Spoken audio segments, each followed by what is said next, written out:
Hello, everyone. Hello. So good to see you for episode 32.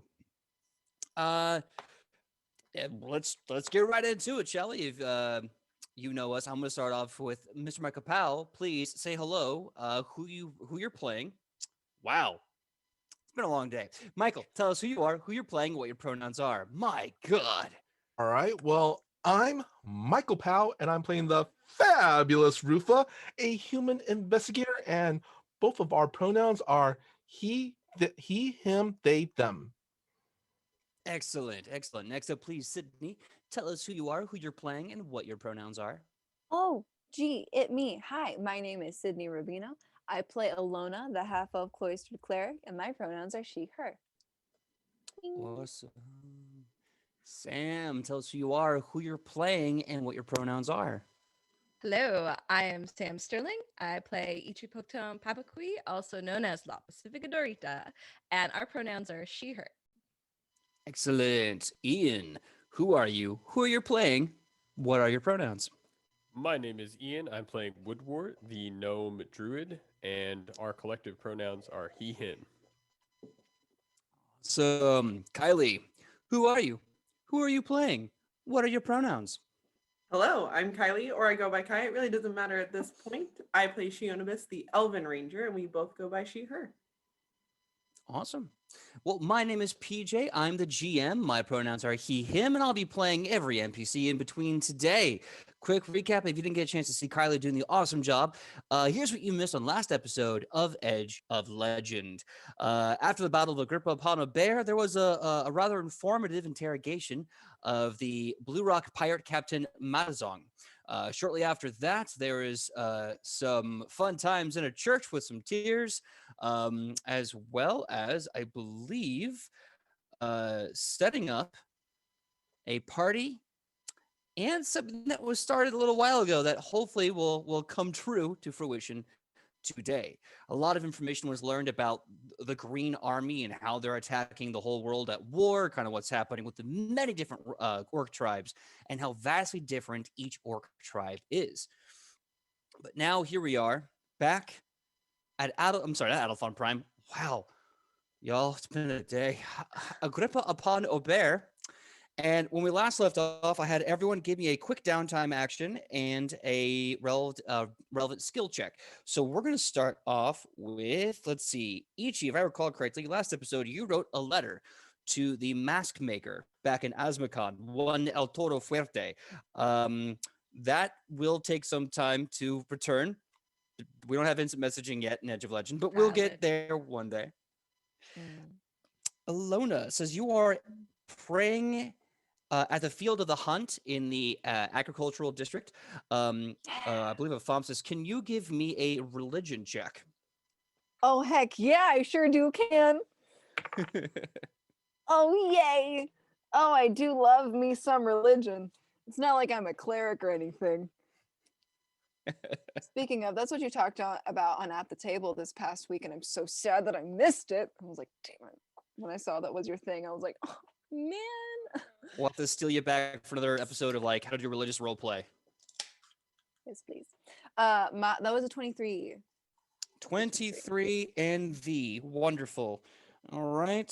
Next up, I'm going to need Rufa. Make a society check, please. All right.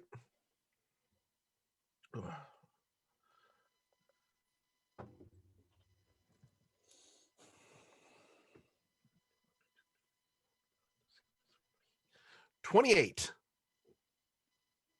28. Dope. Okay, great. Woodward. Now, you said you want ears by ear. Is there any skill check you want to do when meeting with Matazong to influence the scene? Ooh. Yeah, I'm actually, it may not be that great, but I'm going to make a diplomacy check. Right, that let's would do work. it. Absolutely. Ooh. I did come in with a bottle of booze, so I'm hoping that smooth things over too. I did get an 11. Oh boy. Okay. Yikes. Okay. Shionibus. Give me that religion check. She's not a cleric. I'm gonna use that hero point. Oh, we start off why with not? one. It's not Out the even 10 gate. minutes. I definitely in. should have. Wait, hold I on. definitely should have. Pause. Ouch. That ring that I have, PJ, is that only Mhm. to use in battle? That is only for hitting, yes. Darn, what a shame. Yeah, that hero point's looking good. Not much better, but let me get 15. I gotta give you 15. Okay. I'm also making a note to self that I'm already working on building the next wave of like magical items for y'all. I gotta start bringing a ring of Kioma so that Kai can have some luck, a little bit of good luck, a little bit of bad luck. Oh. I agree, dogs. So we're gonna start top to bottom. Obviously, Ichi. The letter I have notes for. It will be responded to probably by the next time you get a campfire scene. So when you leave the city. But why don't you give me a quick diplomacy check to start setting up your match? And you know what? Make the diplomacy check. I think I'm gonna make a choice. Right. Good solid roll to start. Let's see, since I can't do basic math, get my calculator up. And that's a 23. Hacking, yeah. Okay. Diplomacy check 23.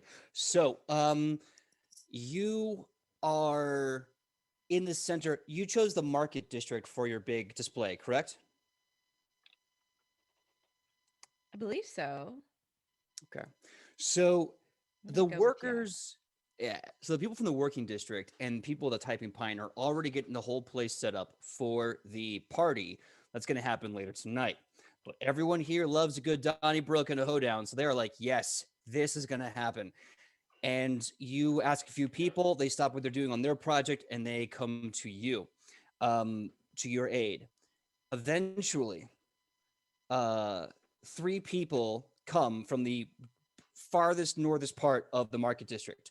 Um, three people. One of them looks to be a kind of sheepish looking man holding an unusual box. Next to him is what appears to be a man of wealth and means, wearing this very, very shiny robe with a kind of vest over it and this really nice ascot. He's got very, very rich black dark hair that's just coiffed all over, looking very nice. A bunch of rings on his hands, looks very, very powerful and in control. And then next to him is the tallest elf you have ever seen. This elf is probably 6'6", head shaved completely like smooth cue ball. It has got the most intense facial tattoo of a fist outlined that somehow wraps around his entire facial structure. He's wearing no normal clothes, but he's wearing 2 spiked gauntlets and a kind of studded battle kilt. No shirt. And the man introduces himself as Mr. Cabian Fabius. And Mr. Cabian Fabius says to you, well, what do we have here? Looks like you want to put on a show. Well, I do love shows and I do love money. So here's what we're going to do. Business for business. We want no piece of what you make, but we want the right to say that we helped. A little bit of a free advertisement, if you will. What are our terms? So glad you asked. How about this? And the little guy comes with a little box, little ding, ding, ding, ding, and he goes, this is yours. Now, it will have our label on it and whatever label you want to magically put on it, but ours will always be there. Now, what is this box? I'm so glad you asked. Put it on the ground. And the little guy puts it down, taps it 3 times at the top. This little box.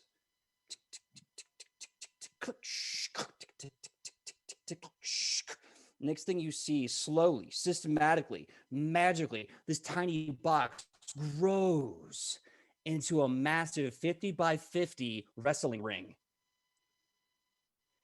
From a little What? box. Wow.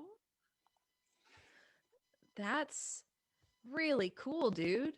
Well, I keep this or I'm renting this. How does this work? How does this work? Well, right now, this is just the portable arena that we use for road shows. You can use it today for free. And I'll tell you what, because everyone likes an underdog, if you can win, it's yours. A gift. Oh, I will do my best to win, but I don't know if you know, me, La Pacifica Dorita, the a many-time champion of Asmacon. Don't know if I can win, but I'll do my best. Wonderful, wonderful. You've got a deal. Great, great. We'll come back and watch the match. Oh, and you may want to decide the rules because judging by the lineup you have here, you're going to have a long list of combatants. In fact, one second. Uh, Basically, he makes an announcement. I'm not going to shout because and then the microphone. He makes an announcement that the match that you're going to be doing to show the world the might, the skill, the grace, and the culture of Lucha will be a 30-person, over the top, no time limit, no holds barred Royal Rumble for the ownership of not only your title that you have on the line, a little bit of collateral, but for this magical arena, as well as the right to carry the name of Mr. Cabian Favis all over the world. Ichi kind of like, she hears like, okay, like promo deal. She's like catting out into it because she wants to merchandise herself out, but she's not gonna let him know. It's an internal journey on that, but out loud, she's all for it. Can't wait. Wonderful, kid, wonderful. Trust me, you're not going to regret this. An opportunity to show that you're better than 30 other opponents and combatants. That's gold in the bank. Now, listen, if you excuse me, I got to go back to the Coliseum. We're getting ready for the All Champions contest, so I'll see you then. And the three walk away. Meanwhile, you now have this massive 50 by 50 arena, and there's a few different switches and colors. And if you want to play that later, I'll tell you what they mean. But until then, we're going to hop, skip, and jump over to Ilona. Oh. Sweet. So you are in the Field of the Hunt. Yes. All right. So you go to the district of Fompsis, which is very, very removed, way to the far east of the entire five city structure of Agrippa upon Aubert. You pass the Zephyr Mills, which appears to just be this beautiful windmill that just is constantly moving. It's very peaceful. The water is kind of bubbling as the gentle breeze constantly just moves through. And a beautiful sun golden wheat grows on a lovely pale blue sky. It's a transplendent view. Next, you have the Sealand Farms. You see what looks like an old man whose skin almost hangs off of his bones. Skin just leathered from the sun as he's dragging a plow behind a mule. And despite his age, he seems incredibly strong and able to still do the work. And he's singing a kind of like a little tune or a song all to himself. And eventually, you pass Hawkins Ranch, which raises animals for pets, livestock, and travel. Again, you see this wide area with animals roaming free and just, little boys and girls feeding carrots to horses that they nip their little hands as they get the carrots and they kind of have a little panic attack. And lastly, the Field of the Hunt. You come across a massive sign, big wooden sign. It says the Field of the Hunt. And it says, caution to all who enter. Hunting is necessary. Disrespect is not. These animals have a life like you. If you take it in respect. Shulg is watching always. Yeah. These are his grounds. Noted. So you are praying in the Field of the Hunt. You find this dense part in the center of the thicket, kind of that very majestic opening, very Legend of Zelda, the Master Sword is, kind of like a perfect circle, beam of light, just perfectly breaking the emerald green canopy. And it makes this golden, eerie light, makes the green around you almost glow with magic. So the question is, while you're in this little outcropping and you can hear the quiet little polite footsteps of deer and the chirps of rabbits, what do you pray for? Who do you talk to? Well, the reason I wanted to get out of the city is because I just wanted to be in a place of calm and quiet because there's a lot of energy in the city and I want to be able to reach Afra so she can hear me. So I'm praying to Afra um in order to seek guidance on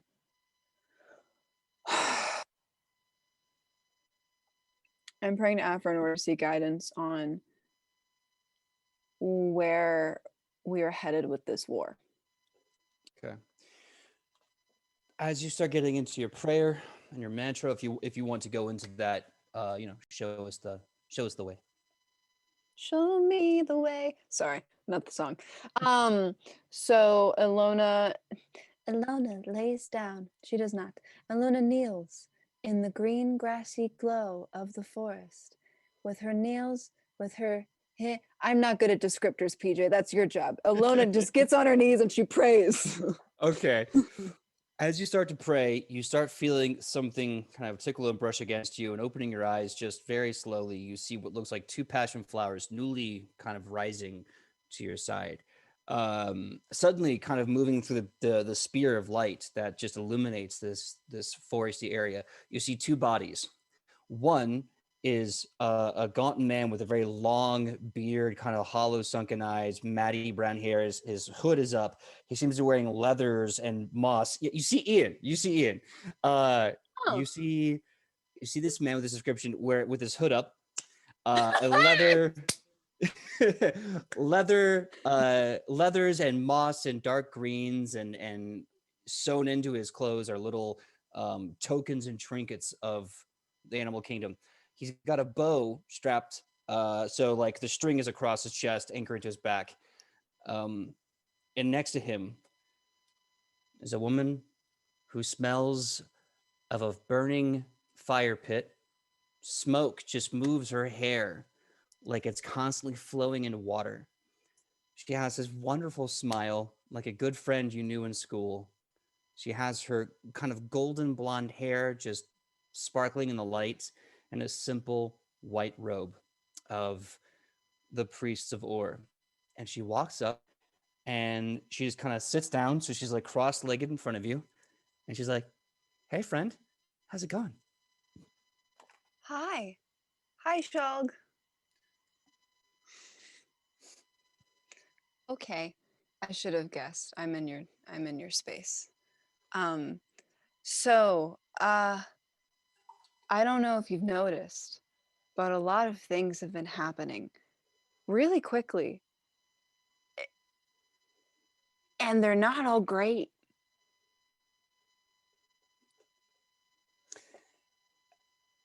Afra looks to you and she says, "Yeah.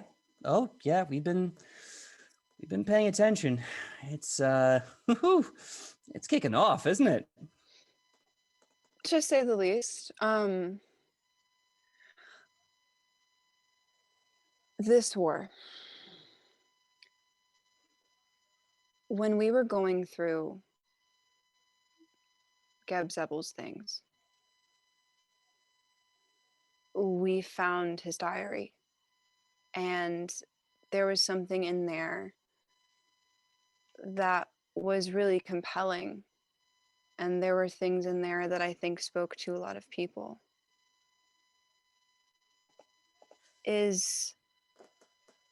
Are we?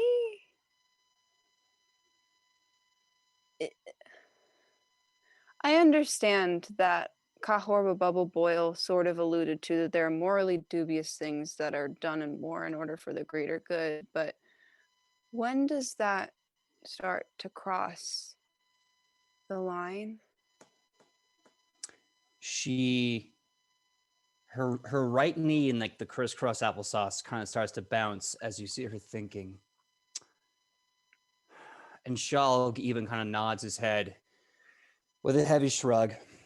And Afra looks to you, boops you on the nose. And she says, "The fact that you asked that question Says a lot. I don't know Geb too well. He wasn't one of mine. I think Isaacs had claim to him for a little bit.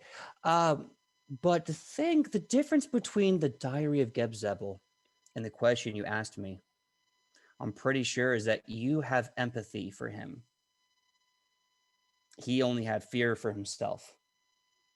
Fear, anger, sharp intelligence, and coldness, lack of empathy. That's the line. The morally dubious stuff that your friend was talking about, sometimes that's what you need to do to push the line, right? But you don't cross it, because when you cross it, that's when you get cold. That's when you get mean. Oh, look at me, I'm big and dumb and mean. That you don't want that. Isn't that right, Shog? And Shog's like, respect. I'll be right back. And he just walks off.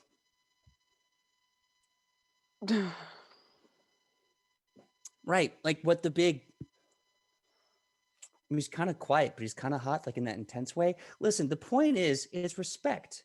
It's about empathy. Self-defense is always going to be there. Love is what matters. If that's the case, then could it also be argued that even though what we're doing is out of love, do you think it's possible that what they're doing is out of love too? I think for some. I think for Xanakin, it's out of love. I think for others, it's out of fear. I think for some, it's out of pride. I think for some, it's out of hate. Again, you'll know when the time comes. That's sort of the weird thing about mortality. It only makes sense when it's over.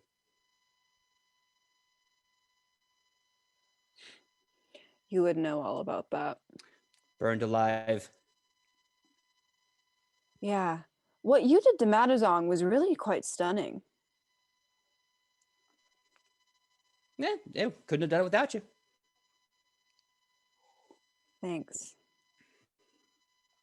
Just one more thing before I let you go. No, you don't have to let me go. I'm here to help. Well, that's good. Is Isaacs mad at me? Oh, no, Isaac's not. Knowing Isaacs, he's probably giving Zebel, a crazy lecture right now about the application of bardic occultism. Oh, I'm sure he's hating it. Okay, great, because when that crystal popped up in the fire, I was real worried for a second. You know, we've had a lot of run-ins with gods at this point, not all of them super great, and I didn't want to accidentally mess with one of the good ones. Oh, no. Look, after the New Jack City incident, Geb's up. It's a crazy day, so sorry. After the New Jack City incident, Isaacs has really kind of had a whole removed approach to mortality. So he's probably just taking this one on the chin and instructing for later. Gotcha. Wonderful. Love it. When we face Megaw, because we will soon, because we know where he is and we know what he's doing.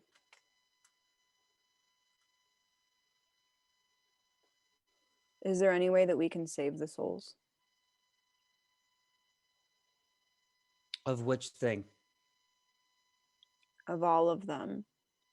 Of all the monstrosities he's created, all the souls that he's packed into those bodies. Is there any way that we can help them?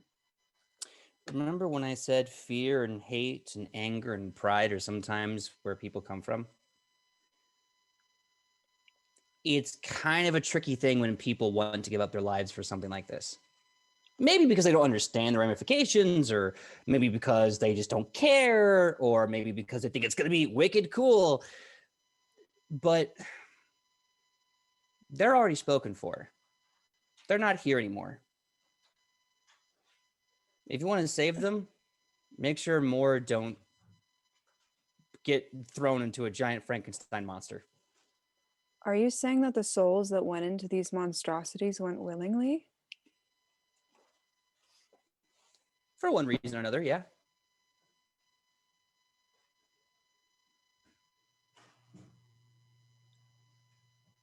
Ilona is clearly unsettled by this. Uh, okay. Then I'll do my best to make sure nothing like this ever happens again. I know you will. That's why I told you to go find my avatar, because I know that when push comes to shove, girls got to throw a right haymaker and get the job done. I know what you're going to do. I am still on Choco Meat. Oh, you pumping that Iron Dragon stuff? Yeah. I did that for a bit. Like, it was really great, and my pants stopped fitting, and then I was like, I don't know if I like this look, so I just kind of like stopped. Totally fair. I have robes, so. Right. The robes. I only come as people perceive me to exist. This is just, if you will, a shadow. So really, So what do you really look like? Come to the Seven Glories and find out.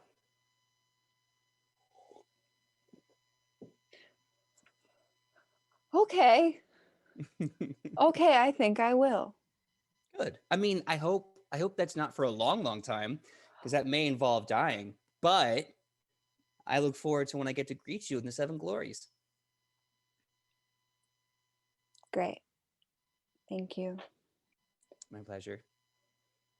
Anything else?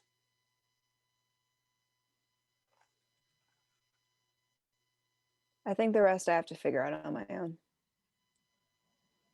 Yep. That's kind of the weird thing about it. But you'll get it. And if you have any questions, there's me and all my friends. Oh, speaking of, Shulg, what are you doing? You hear this dragging noise as Shulg comes back with like this, like just gigantic monstrosity. And he's like, sorry, outer planar beast, not supposed to be here. And he starts dragging this creature through a portal and just vanishes. Oh, how does that? Okay, I should probably leave before there's any more outer planar beasts that want to chomp on my head. Oh yeah, they're. I would recommend that. We still quite haven't figured those guys out yet. So, bye. Okay, bye. Ilona closes the communication, closes the prayer, and looks around, a wee bit concerned about about out planet beasts. No out planet beast should eat her because she's not tasty. She's really not tasty. Don't be delicious. Don't be delicious. Don't be delicious. Don't be delicious. Moving right along. I'm gonna jump to Rufa. Rufa, you are in the market district, known as Lydir, and you're seeing this gigantic magical instant battle arena, if you will. You're 28. As you are walking around the marketplace, you are kind of schmoozing and talking to people and making deals and being your very charismatic, fun self. And they are just absolutely laughing and having a good time. And they're writing their name down on a piece of paper, like, call me if you ever need anything, send me a letter. Here's my correspondence. Like that scene in Godfather. Exactly. You come to me on the day of the strangest WrestleMania and you ask me for a favor. So, Oh, by the way, yeah. great choice on the name of the kayfabe name. I was wondering, I was like, I don't think anyone's gonna get this. And sure enough, the chat right away was like, did you name Cabian Fabius kayfabe? Damn it. Yes, I have a smart chat. I can't get it by him. So yeah, hero point for you, Michael, for seeing through what I thought was going to be a thickly veiled ruse. Twas not that thickly veiled. So Mr. KB and Fabius. Anyway, so you're in there. You're starting to make connections to the market district.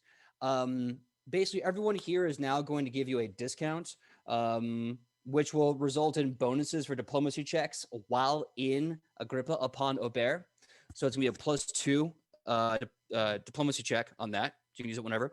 Also, at some point, you happen to hear a Psst, hey, Yes. big guy over here. Rufa strolls over. Hey, listen. So look, they're gonna start wondering where I am, so I gotta make this quick. You look and you see a dwarf of Bryax, and he says to you, "Hey, so Braun is doing the whole going back and taking back Bryax thing, but we're also working on getting some underground connections back with the dwarves of Adalfon continents. So I'm the guy in charge of that connection to the dwarves underground. But I've seen the way you guys have been handling yourselves, and quite honestly, Bryax ain't prepared for this war if it goes crazy again. So I want to help, and I heard you're the guy to do it. I hear you got a wet work." Rufa's normally jovial face expression stops. As if kind of a shadow just gets cast over his face. Totally serious. Yes. This war is going to engulf all the lands. There are going to be lives lost. Yeah. And if that stuff gets really bad topside, guess who's got a bunker those orcs will be breaking through? Us dwarves. I'm not saying it's the last line, but I'm saying it's a line to back you up if you need it. Rufa looks down at the dwarf for a moment, doesn't say anything, and then offers his hand. He immediately takes it with the firmest grip you've ever experienced. Dear God, it's like he's sucking the life out of you with his grip. And he looks at you, dead in the eyes. You can start seeing smoldering fire start to kind of pierce out the side of his eyes as he says to you, "My name is Aorn. I am now one of your, what is it? Ringworms? What the hell are we called?" Haven't decided on a name yet, but you do understand some of the things we might do. There are many who might frown upon. We may have to cross a few lines to save some lives.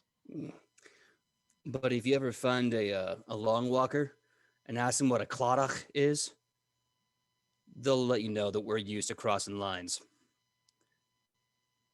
Then welcome, my friend. Good. Welcome.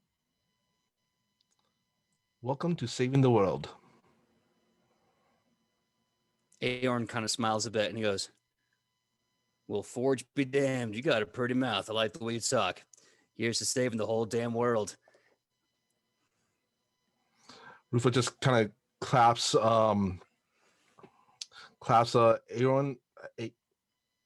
Aorn Aorn. Acorn minus the C. Okay. Aorn on the shoulder. There's gonna be many, many dark times ahead of us, my friend. But be sure to keep an eye on the light at the end of the tunnel. He looks at you for a second. Make sure that you make sure this tunnel's got a light in it. I've been in those tunnels long too many years, but there ain't no light in that tunnel. Ain't no point in me going in that tunnel. So I trust you. And he kind of takes a sturdy finger that's like a steel bar and pokes in your chest. He goes, "So I'm trusting you that this tunnel's got light." Rufa bets his life on it. Good. And he says this with the pure, like almost a grim seriousness. Aorn nods knowingly. You see the kind of smoky fire in his eyes kind of fade down. And he goes, "All right. I got to go back to Brax. They'll be wondering where their cleric is. You have a good day now, you hear?" Rufa nods and walk with your ancestor, my friend. I kind of want to say, I'm guessing the exchange between them are from two people who understands like loss, a lot of loss.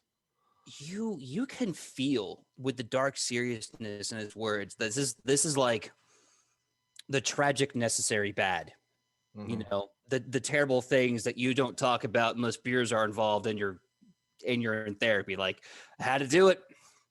Mhm. Had to do it. You know, it was, you know, that orphanage or that warlock, and that warlock ain't gonna stand when that orphanage is on fire. So Rufa waves him off, and then, as if putting on a mask, back to his jovial self, back to smoozing, shaking hands, kissing babies, and accepting free apples.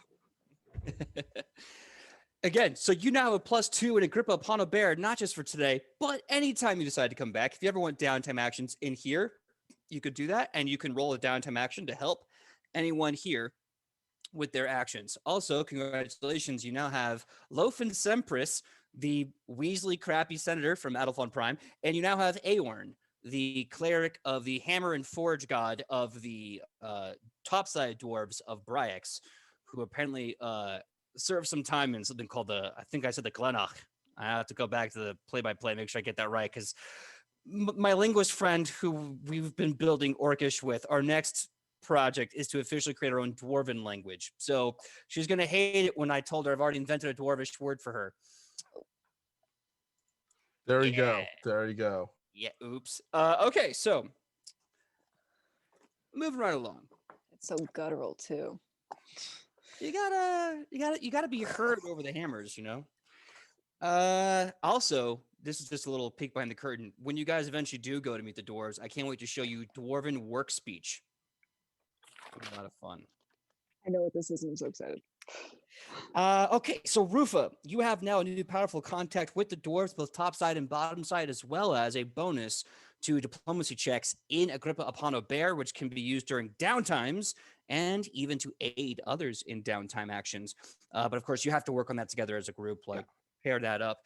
Mhm. Next up, let's go with Shionabis, that religion check. So, if I recall correctly, my notes say that you pour some of your Nubian elven wine out for you and one for someone else. Is that, or was it not wine? It was the wine. It was Okay. her wine. So one for you and one for Awesome Raw. You make a religion check. Yep. So you're drinking it, and the glass is there in front of you. Very much a ceremony of honor. You start to notice the wine starts to darken and sour. This vinegar smell starts to waft out of the cup in front of you, like it's going bad within seconds. And you know Elven Nubian wine can last for centuries out of the cork, out of the cask. Suddenly, there's a person sitting in front of you, crisscross, reaching for the glass. He has red skin. He has stubs, little studded things around his forehead, and what looks like metal chains protruding out of his arm.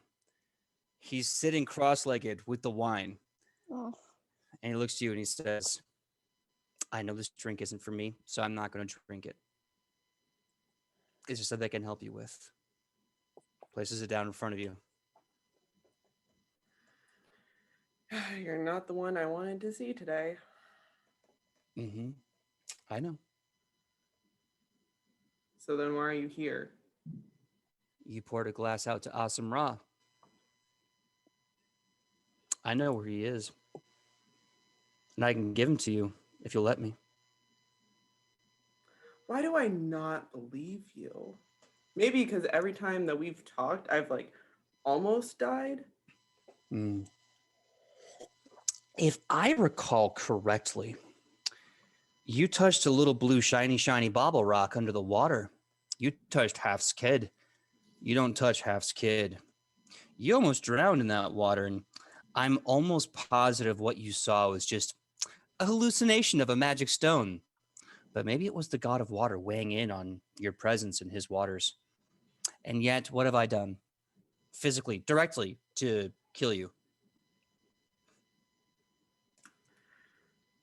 Didn't my own god, like, I don't know, chase you off the other day? I don't want to have to do that again.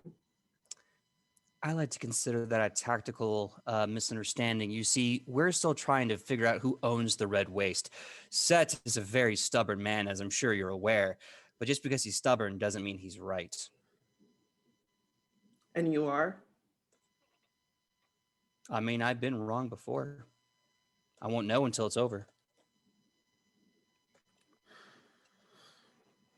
So let me ask you again. Why are you here?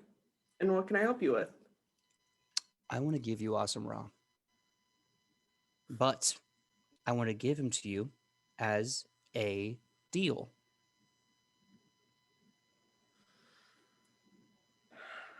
What kind of deal? Like that. Now we're talking. I can make sure he comes to you now or later, soon. All I need is a promise from you. Which is...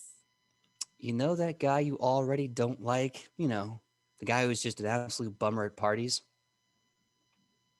You're gonna have to be more specific. We have a few of those. The one you pray to when you're angry, the one you curse at when you're sad, and the one you've just reluctantly made connection with because you're desperate.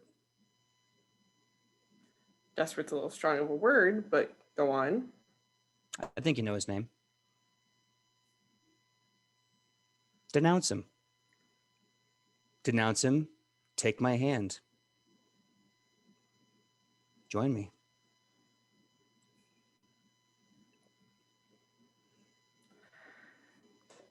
You know, I could, but also I really enjoy watching your ass get kicked by him. And Set, because we all know Set's a badass. Let's be real. Give me a perception check, just for giggles. Oh yeah. Hold on. I gotta find my sheet. That is going to be a 27. You can see Ravan, the second most powerful devil in the entire Nine Hells, have a visible wince at hearing Set's name. You're like, Set beat your ass. And he's like, and he's just kind of curling and seething a bit. He's trying not to show it, but you're seeing through the bravado. And he's like, yeah, like I said, Set's a little stubborn. Doesn't mean he's right. Oh, I'm so much scared of a little god.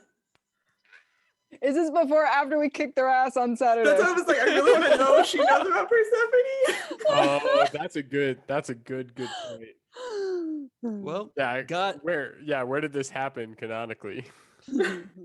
well, you know, technically speaking, gods exist past, present, future, and beyond. So this could happen in the greater cosmos of forever and always. Could just be a fact. And guys, we're making it a fact. It's canon. It's fine.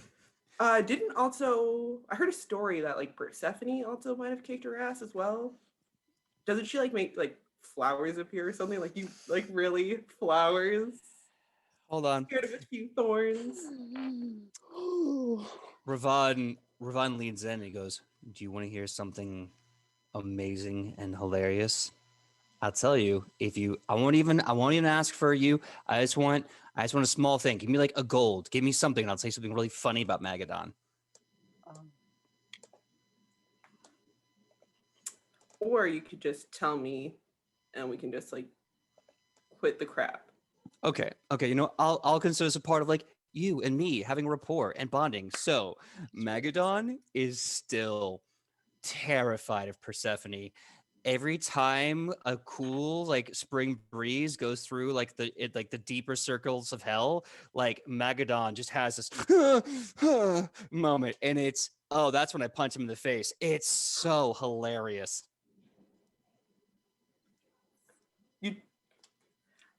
Yeah, I'm sure it is. God, they're weird. But yeah, so you know, probably not going to denounce him. Thanks though, and I highly doubt you actually do know where awesome Ra is. So, Mm. you know. Give me either a diplomacy or a deception check. Because I feel like you're pulling an Aladdin where you're going to try and like bamboozle the genie to give you a free wish. Yes. You said deception or what? Or diplomacy. Cool. It's a 24. All right. So, you say all that, and then Ravon kind of starts nodding, goes, I'll tell you what. I'm going to kill you with kindness. This is a warning. A friendly warning. Friendly warning. I come in peace after all. The first taste is free. And then Ravon gets up and he says, remember that. The first taste is free. But once I get my hooks in you, I never give it back. Not without a fight, anyway. And it took a whole bunch of gods to stop me the last time. Toodles. And Ravon vanishes, and the wine in front of you starts to have that sweet, fragrant, spicy smell of back home. Shit. Oh, she is going to pray to a few gods and just be like, yo, this is a thing. You might, like, this is a thing. Please, if he's wrong, give me any sign, anything. Yeah.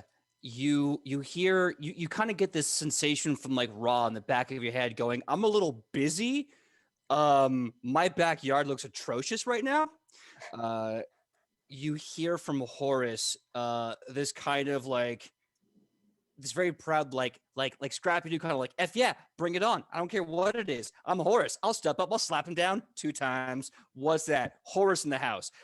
You hear Osiris, who's like, everyone makes mistakes once. It's okay. We'll get through this at some point. And then you hear Anubis just with a knowing silence.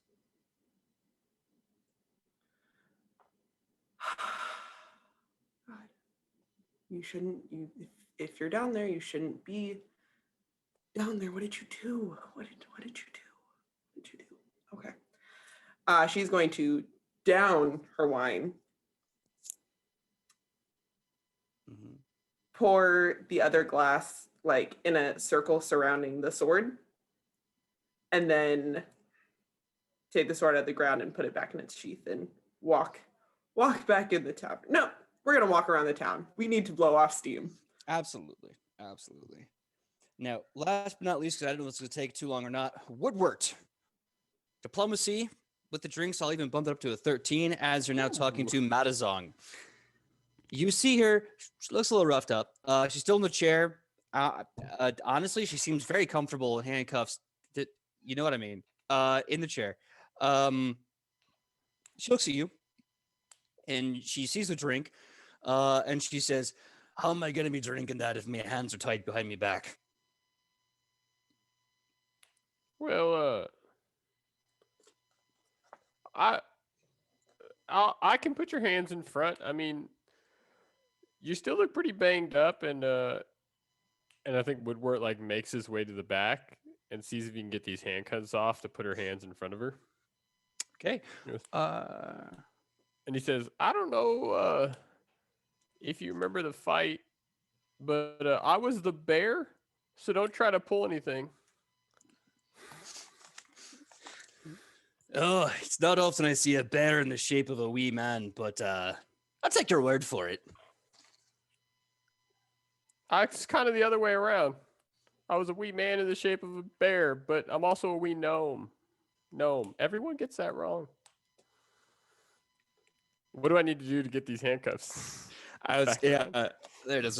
I was just looking for that. Give me because there could be a lot of stuff involved with this. Do you have the key on you? No? Okay. Definitely not. Okay, then we're going to have to break these. Give me a thievery check to pick the lock on these manacles, and then follow that up, depending on how successful you are, with an acrobatics check to quickly bind her hands in front of her.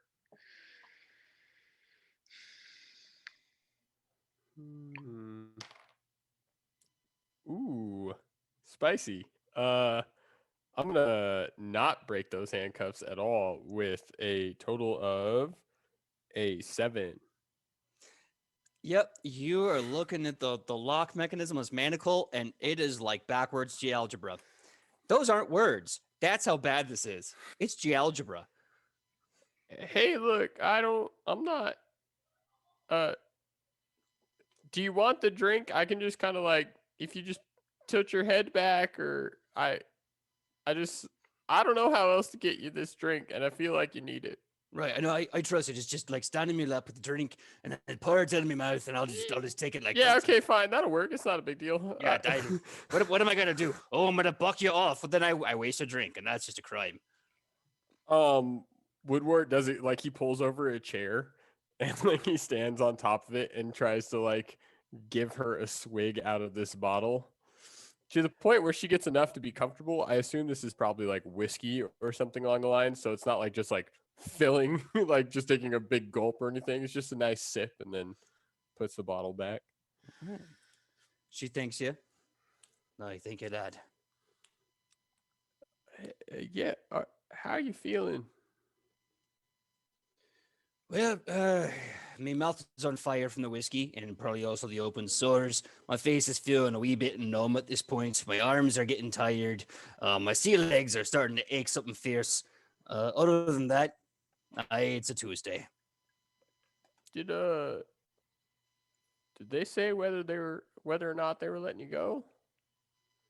I haven't heard anything since everyone left. I figured I'll be here all day or two.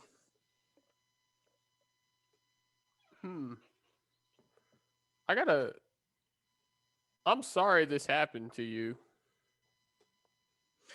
I consider it, what is it the adult phones say? An occupational hazard.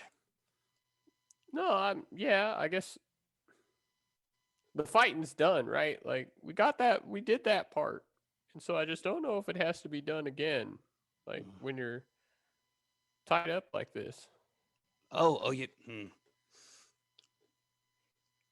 Desperate times, desperate measures. I don't think of it none. Life goes on.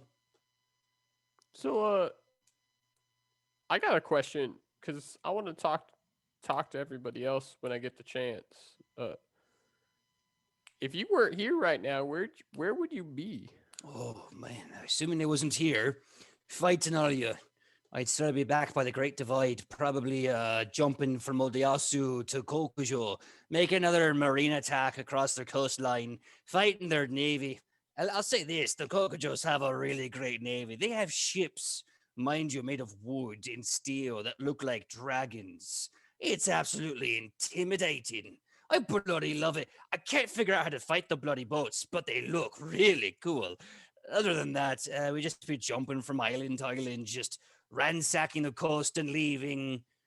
Just basically to antagonize them until Karokos could make a swift strike against one weakened front.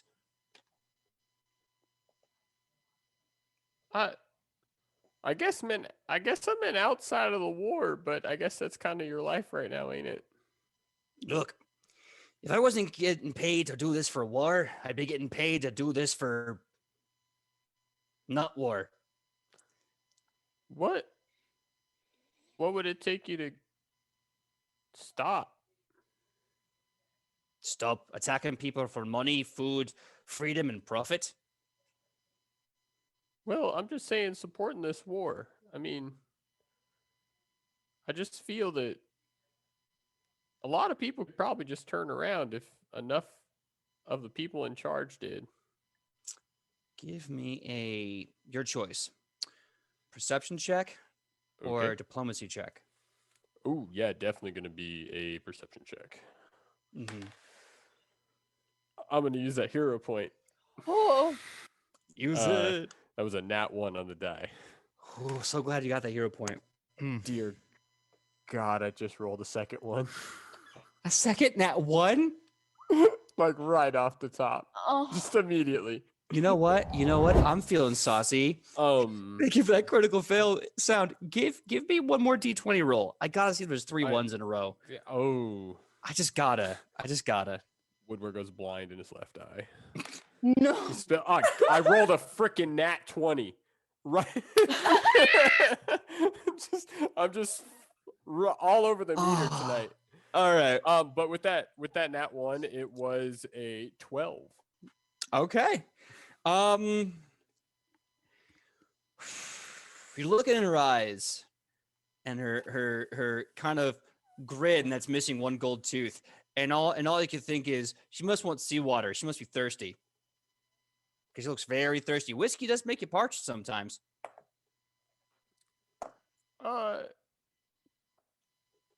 Do you want something else to drink? Take whatever you're serving, lad. Not sure if you noticed. I'm not exactly set up here in the ritziest place. Okay. Yeah, I got some water. And Woodward kind of pulls off like a skin and puts some in like he dumps out his cup. Well, no, he drains his cup and then puts water in it and like lets her have some. All right. And he kind of starts out and says, "Look, I really don't want you to be stuck here any longer than you have to.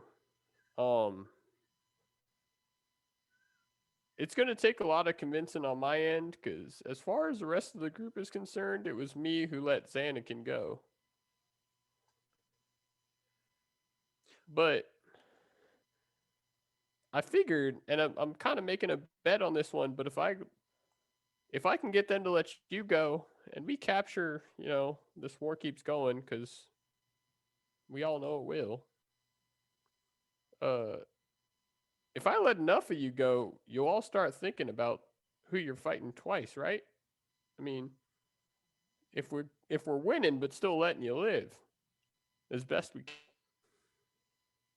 You think that may turn a few heads?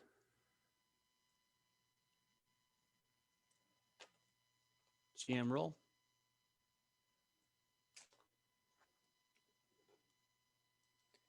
Well, I can't speak for the entire Blue Rock tribes. The Amarda, as it exists, is a very different collective head of captains.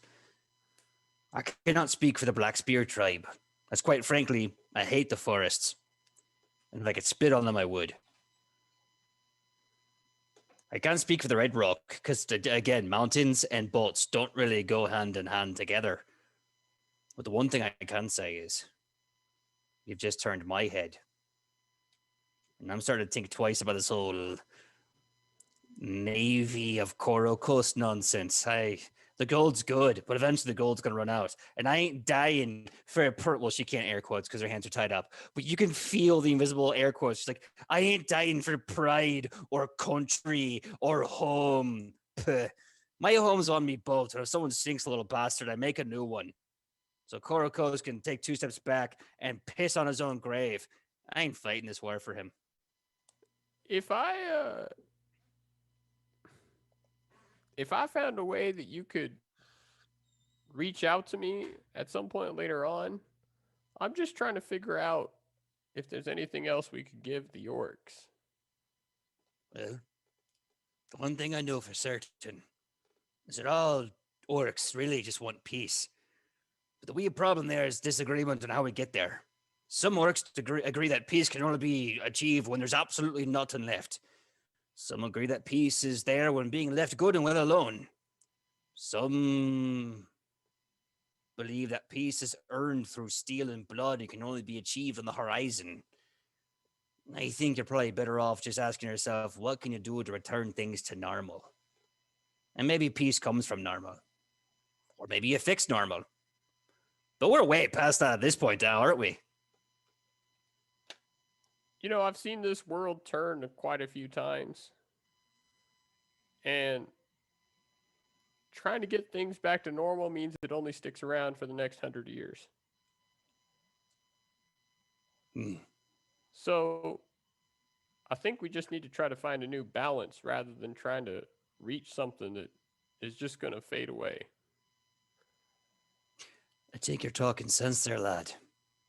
That sounds wise. You know what I think, though? When you have a very loud, boisterous arsehole running around, making loud roars and calling a whole bunch of pride, it's really hard to figure out how to listen. Because everyone's too deafened by the loud, dumb lion who's barking like a friggin' jerk. So here's my recommendation. He wants a war. Laddie, you give him a bloody war. And when you win the damn thing, then you call old Madison to the table and we talk a good, wise peace. But until then, let's kick that stupid lion out of this whole war, shall we? If that's what's going to have to get done, I guess then it's time to roll up our sleeves and get to work. All right.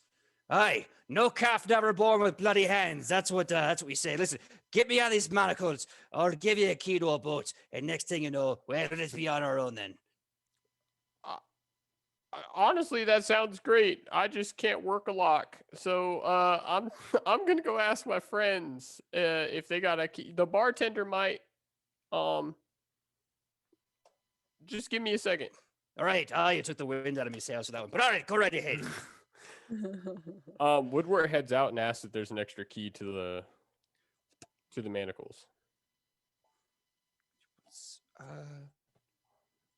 Hey, where'd I leave me keys?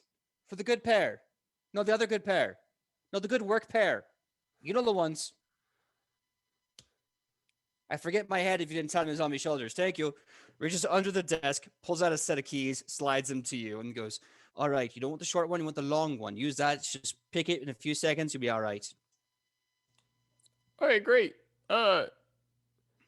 Hey, and Woodward just puts down his bag of money. He goes, I need another bottle of something strong. All right. Well, what's something strong do you need? Do you need something brown, clear, with a little bit of a head on it? What are you looking for? Like orc strong. Oh. We have something true orc and vintage too. I think you're gonna like this one. Hey, get the orc vintage. No, the one we leave out in the sun. You're gonna like this. All right. They bring in this massive, like leather, looks like almost like a wine skin in the shape of like a 2-ounce liter bottle. And it's like reinforced with like animal sinew and stones. And the bottle is like this giant stone cap. You have to really just turn before you can finally uncork the thing. And he says, that there is actually a black spear delicacy called, well, loosely the name translates into victory drink or victory juice, depending on how well you translate Orcish. But I guarantee you drink this, it'll put chest on your chest. That's for damn sure. Woodward, he had 1,000 gold. Mm-hmm. I don't know what I'm going to take off of that for what I just purchased, but whatever it is, it's fine. And we can deal with that later. It's not from. You said what? It was black spear, red. Which one? Black spear victory juice or victory drink, depending on how you want to call it. It'll be 300 gold, just good old fashioned 300 gold, and whole bottle's yours. Not a lot of people ask for orcish delicacies in here. It's really a tragedy. Some of it's really good with a nice fish. I mean, yeah, here. And he passes over the 300 gold. I hope. Oh man, I was really hoping something more of the sailor variety, but I maybe she'll like it.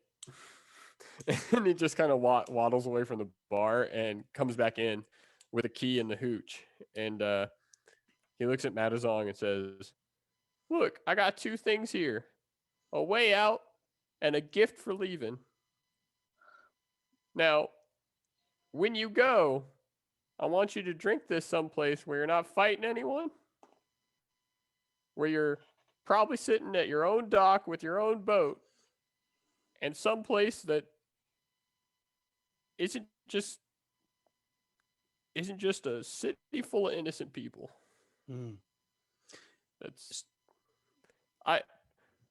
This is what they had. I asked Orc they gave it's Black Spear. I know you just said you hate him. Like I was right. I was there, but it's what I got. It's the best I can do.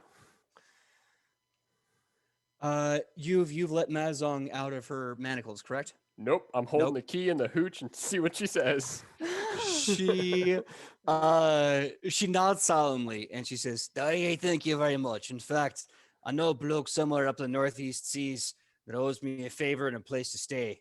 Or at least surly half-elf bastard with a blue axe, but he's good on his word and he's got me a bed to stay. So I'll be out of your hair for at least 3 months or more. Wait. Hold on. Hmm. You said you got a friend? You some a Yeah. half elf That's what's why. with a blue axe? Oh yeah, the bloody thing. Oh, it's devastating on sea battle. Let me tell you, it sunk a few of my ships before. Okay, you know what? We're opening the bottle. I have a few questions. And Woodward walks over and he unhooks the manacles and just sets the bottle down on the table. I know the same bastard, and I want to know why you do too. All right. Okay. So on the count of 3, we're gonna say how we met that damn sea wolf son of a bitch. Are you ready? 1, 2, 3. Bottom of a river. He sunk 9 of my boats. Bottom of a river. Yeah. Well, I wasn't there when he showed. He was in a papoose at the time. What? No. Yeah, it's a story. And Mm. I can't get this damn thing open. So you try. All right. Now she takes it. She goes, I think there's a trick to these things. They have what's called a new recruit locking mechanism. You got to push down with your palm and then twist with your wrists until the bloody thing comes unlocked. And then goink, the whole thing just pops up the top. She goes, right? See, there you go. It's to make sure the wee ones don't get in a little bugger before they're ready. Takes it up. She pours 2 tall glasses of this Black Spear whiskey, puts it down. She takes it and she goes, oh, it's the kind of hate that you learn to love. You know, you're like, oh, that burns. But now I like the pain. Oh. Woodward's definitely going to have the glass. He's got to try something from everywhere. Give me a fortitude save on this harsh drink.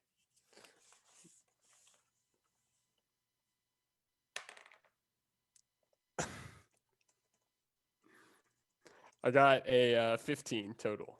15. So you feel this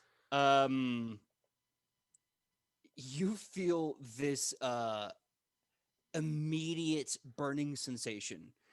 Your extremities, your fingers, your toes go cold, and you just feel this horrendous burn in your chest. And once it goes away, you have this immaculate flavor in the back of your mouth. It's sweet. It's very sweet. It's almost like sweet berries in the forest, you know, or like sometimes when like carne asada gets a nice like lime kick on the back end, kind of sweet, and haunts you how sweet this is. But then there's this kind of like meaty flavor. What is that? That's umami, kind of. Is that the word I'm Yeah, looking that's for what for you're flavor? trying to. Yeah, kind of. Yeah, But yeah, it's almost like you're drinking a combination of Everclear and carne asada. I'll take it. The orcs are amazing people. He takes his drink and he kind of ponders it for a second. Woodward just kind of turns his glass over and he goes, okay, look, that was set aside for a special occasion, and now that I've had a sip, you better cork the bottle. Now, we can talk about this guy all the way to the dock if you want. You can get out. But I don't want to see you again. Not under the circumstances that this world is bringing us to. I tell you what, little man. I'm going to find me a boat. A dinghy, a rowboat. Hell, you gave me 2 paddles and you give me good luck and I'll just swim the bloody way there. I'm a blue rock. I'm really good at swimming. When this whole water's over and the coast is clear, literally the coast is clear, go from the top part of Adolphon Prime, head northeast by about 3.5 days. follow the fading sun in the silver sky, and once the mists get a wee too thick, stay through it. Eventually, you come to an island in the shape of a wolf's head rock. You'll find a part there, a duck. Dock your boat. Come out. You say my name or the fella's name in question, and then all of us will get nice, blind, piss-eyed drunk. How's that sound? I mean, that sounds like my dream destination vacation. So, I'll take it any day. Look, I'm gonna get a lot of flack for this again, a second time. I think you gave them all the information that they asked for, but look, the last one I trusted. It didn't work out so well. Xanakin came back, and now he's even more angry. So I hope just take the bottle with my trust. I will. I'll take the bottle with your trust. Also, mate, I recommend you check your left pocket after I'm gone. You need trust, eh? Consider it a gift for the swig of home. And she pops the cork and just starts drinking it from the bottle. She's like, oh, after the first time, you need it again. Oh, it burns like home. I mean, that's fair. I understand. Oh, and now I she's a won't little hold it tipsy. against And you. she's like hanging on the door hinge. She goes, oi, one more thing before I go. You tell your little girlfriend, the half-elf with all the ideas of grandeur in her noggin. You tell her this. She said I had a crazy, amazing life. You tell her the entire future's ahead of her, and that she, on my decree, will do better. You tell her that. You give her that thing I put in your pocket, and you tell her to do better. Now, Okay. I'll be getting drunk in a Now- rock somewhere. You listen here. That boat you take, wherever you find it, do you need money to pay for it? Because I'm not about to let someone out then to hear that you stole a boat, and then on top of that, I let it go somebody that they didn't want gone. Nah, I'll take one who's got no one in it, has no title to ownership. Probably just like a rental dinghy. Don't worry about it. Yeah. Honestly, what's a boat to a city? Okay, sure. Madazong walks out and she's singing a merry orcish sea shanty, which, believe me, I wish I could do. I'm not doing it. Maybe later, if and when we get a whole bunch of resources, I will sit down and I will write a sea shanty entirely in orcish. But until that day, homie ain't doing none of that. We'll look out for that later. All right, so I got to make a note now. Write an orcish sea shanty. Hey, PJ, question. Answer. Would Shionibus have been there for those 9 boats? You were there for 3 of them. Cool. And it was brutal. You guys bricked those boats. Solid. Sounds like us. All right. If you guys remember the journey north with all these people here and a few amazing guests, yeah, you guys handle the Blue Rock Orc tribe pretty handedly. So that being said, as you're left alone, you do kind of have a sense, and now you put your hand on your pocket, you feel something rather unusual, something hard that wasn't there before, something small but solid. Pulling it out, you see a set of keys and a tag. The tag says number 1, blip, little period there. Gifted security key for the double hard rock boat. You also find another key that says the cruiser in the marina by Alphon Prime.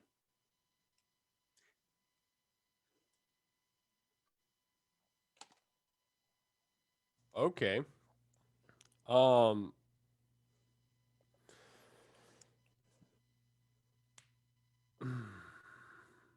Okay. Woodwork pockets these. And last he heard, there's going to be a fight. Mm-hmm. And I think he's just past that halfway point in the bottle. That sounds like a great idea. Sounds like a good plan. I hope you all don't mind if we take a quick 5-minute break, a little early. I think we're going to take the 5-minute break now. When we come back, we're going to have Ichi do her Royal Rumble, her 30-man over the top, no holds barred Royal Rumble, the brawl for it all, live in Agrippa upon a Bears Merchant District. We will see you in 5 minutes, 9:25 p.m. to see Ichipon Papakui, La Pacifico Dorita, triumph over 30 people. See you then.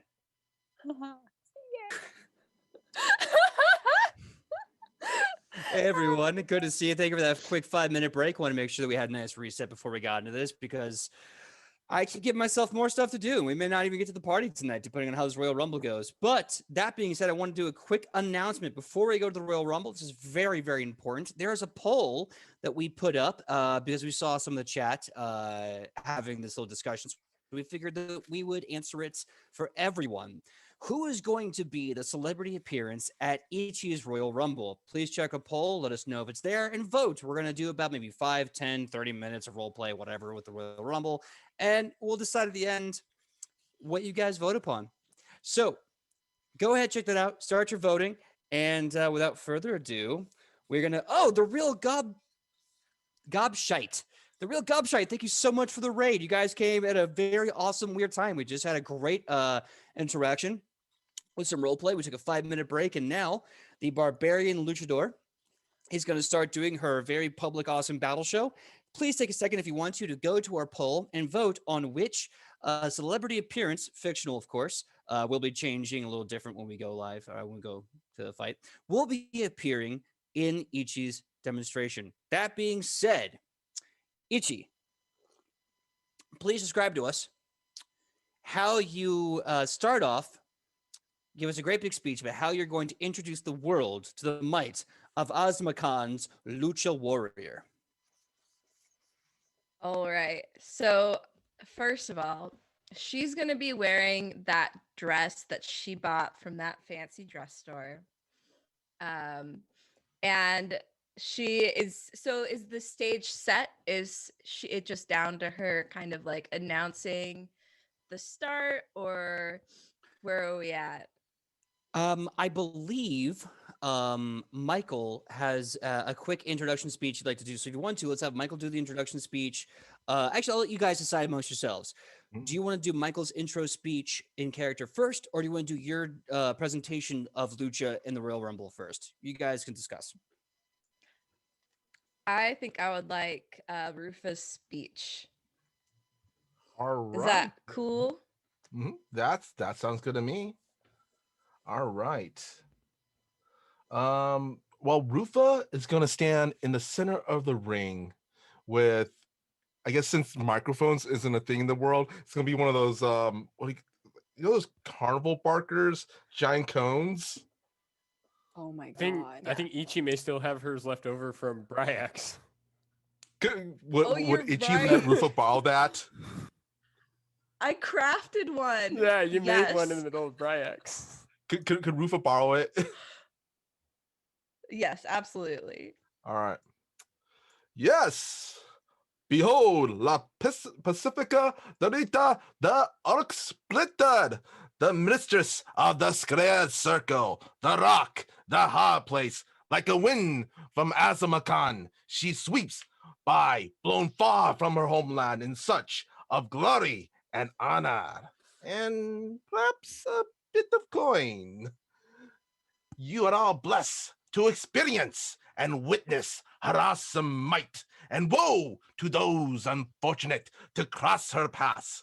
Let's get ready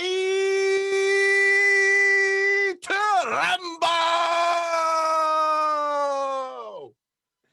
I don't have the lungs capacity So for a as he- longer one, but yeah. That was beautiful, though. As Absolutely. Rufa finishes his speech, Ichi wearing this like dramatic ball gown that's just like covered in like shininess, and it's like super long train. As he finishes the end of her speech, she rips the dress off. Remind you, I did mention before that she had altered it to become a tearaway dress. So this is a thing that she's been planning. She rips the dress off, and underneath is her lucha outfit with just her champion belt and her everything, like the whole fighting gear. And she's just ready. The guns are out. Sun's out, guns out. Absolutely. Gotta just strut what you work for. So you come out and you the dress rips off and you just whoo and the muscles flex and you got your warrior's presence ready. It's like um and without further ado, Joe, can you please play Forget Your Training? Now, with the sounds of music blaring from the bards and clerics of the Vale of the Name, the rock music, the hype music, the battle music kicks in. One by one, first of all, you enter the ring. You're getting ready. You're getting all warmed up. You're getting so psyched. One by one, people pour into the arena. One by one, they fly, they scream, they tap out. Remember the rules, over the top. All drop. Give me an athletics check as a downtime action to see how well you do, how well you survive the 30-man Royal Rumble. Gonna use a hero point. Do it. It's gotta be good. All right, let's see. You said athletics? Mm-hmm. That is a 19. All right, not bad. So, I want you to describe for me the montage, if you will, of how you how you systematically break down and beat and throw 20 people out of this ring. All right. And is this everyone, there's 20 like at once, or is it one after another? It starts off with one at a time, and as time passes, more and more people kind of fill the ring until before you know it, it's just a zoo of bodies. Perfect. Okay, so she's gonna start out like it's a little difficult. Like these people are, she's gonna look like she's putting a lot of effort into it. Every time there's a punch, she's looking like she's giving it her all. And you think, oh, is she starting to slow down? Is she starting to slow down? But she pauses, looks towards the audience, is like, just kidding. And then she just starts slamming people using her Rockdorf low center of gravity, bowling people over dramatically, bodies hit the floor. So that's the beginning of the show. Very, very nice. So bodies are flying. You're here in the audience just, woo! Yeah! They're shouting your name and they are just so excited. And then finally, there's this weird, awkward, dead silence as you can hear a whole bunch of other bodies just topple over the ropes. And then turn, and dead silence as you're now looking at yourself and the last opponents with you in the ring. This is the last leg of the Royal Rumble. You see in the ring a full orc with skin looking kind of like a deep gray. He's got black war paint over his eyes and a hand kind of like over his mouth, like in a shush position. He's got his hair taken back into a number of braided ponytails, like 4 braided ponytails. He's got like leather straps around his biceps, and he's got spurs on his feet, like jingle spurs. And you've been noting that as he's been fighting, or as he's been wrestling, he kind of prefers to use a combination of kicks, punches, tackles, and very dramatic throws. And as he looks to you, he has this moment of quiet contemplation, and then his eyes start to glow, and you roll back in his head, and you see the ghosts of orcs hanging over his shoulder. As he just starts like dancing in a circle, like just dancing, like not in a circle, like dancing in place. Like he's just, and he's just ready to roll. You guys see Axid, the cleric of Ferric Mistram, just kind of lean back and go. And this orc is just like ready. As he does this, you see this just large barrel-chested, beer gut Celtic warrior with the kilt on, hair's up in a braid, and he's the guy with the shillelagh shield that helped you hold the line back at the Battle of Agrippa upon a bear. And he's like, yeah, like he is ready to go. He is all hype. The train don't stop. You look and you see your friend Antigone, who just kind of like spits some snot, like some blood out of her nose, cracks her neck, and she's like, all right, little girl, I've been meaning to tussle with you for a long time. And then, last but not least, in the last corner of the arena, you see, tossing over, turning around, Morel. I'm not gonna lie. I honestly thought that the ticket I bought was to watch it. I didn't know it was to fight it, but, if I had to say I was hating this moment, I'd be lying. So, how about you give, an old captain his due, eh? So, you're in the ring with Omak, the full orc Grey Tribe barbarian monk of Kai Milan, not Gorm. You're in the ring with Shion, the acolyte to Lalanor Alloy, and one of the few humans that worships Lorien Mandan of the Fae. You're in the ring with Antigone, and last but not least, having survived the same 30 opponents as you, without his armor, his shield, or his war dusters, Morel, who's just, all right. Bezevadoni Brook then. Now, I will be doing the part of Morel because I'm biased, but I have Antigone, Olmec, and Shion to be covered by 3 players of this crew. Who wishes to throw down and fight for that belt with me and Sam? Yay! I see a hand. I see a few. Okay. So here we go. We got 3. All right. Do you guys have one you want to play, or do you want to roll for it and see who you're playing? I want to roll for it. Okay, so just 3 of you and 3 of them. We're gonna do it on the D6. So, everyone roll D6. Tell me what your numbers are. 6. 5. Kai, did you want to jump in on this action? Nope. Okay. Are you sure you don't want to play Morel? Nah, you guys, this is gonna be great. I'm sitting back. I've got the secret that I wanted to pull out in case it was needed. So just let me know. No, I want that as a fireside moment. Okay, That's what I great. want. I got a 6. Okay, so 6, and what was yours, Michael? 5? 5. Okay, so roll again because y'all rolled the same character. Ah, tits. I got a 6. The I 6 got a again. 5. Oh, I got a 5. All right. Oh, 3. Is it 3? I got a- okay. I got a 2. I Two's got a good. 4. Two's good. Oh, okay. Okay, so we'll keep you at a 2.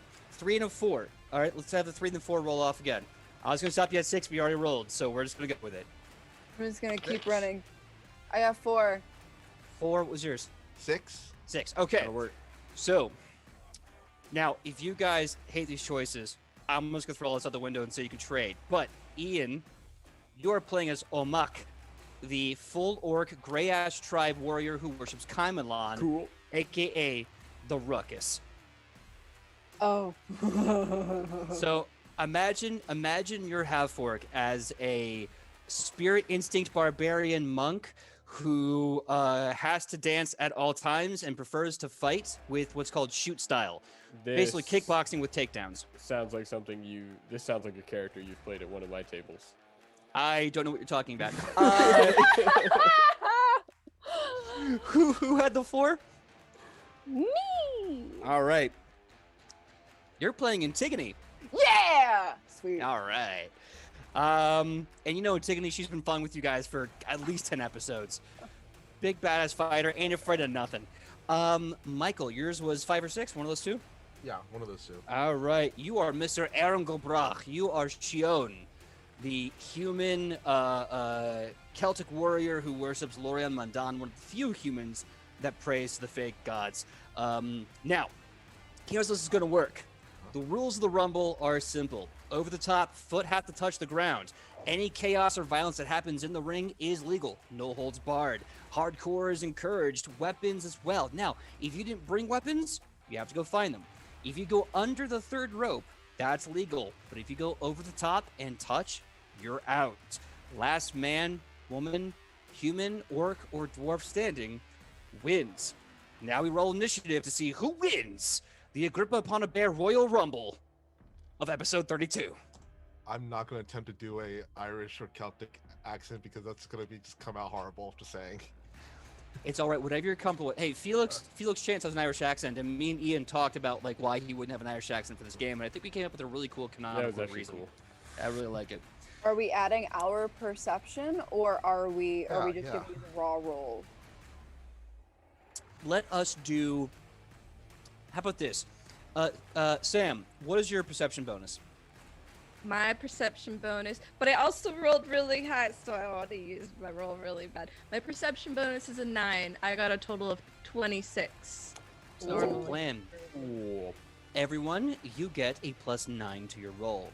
Wow, Fair's just fair. making this. Okay. Fair's fair. So, Sam, you said you had what? A 26? 26. 26. Okay.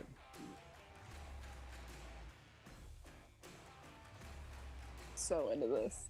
I had an 18. I didn't do so hot. Okay, so that is Antigone. Got it. With an 18? An 18. 19. Okay. And what about you, Michael? I got where is it? A 17. Okay, so excellent. So my style of fighting is usually for one-on-one, right? Very much so. Very much so. Yeah, I got a 9. No, Ooh. wait, you got a +9. I got a 12. Oh, There we go. that's- Okay, okay. How did you roll a 0? Yeah, I was about to say. I was like, wait, that sounds wrong. No, I got a 12.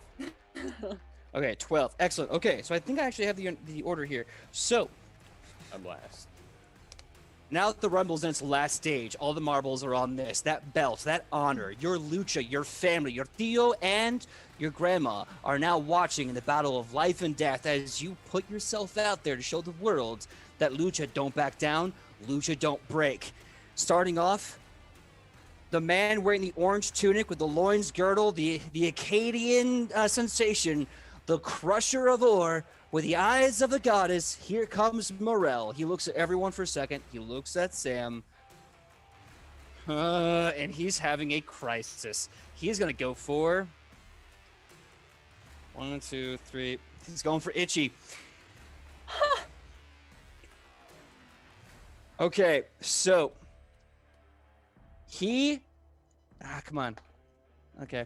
So he looks at you and you see him fake with the left, drop back with the right foot, and then he just goes for a full-on spear tackle at your midsection. He is going to roll against your fortitude DC.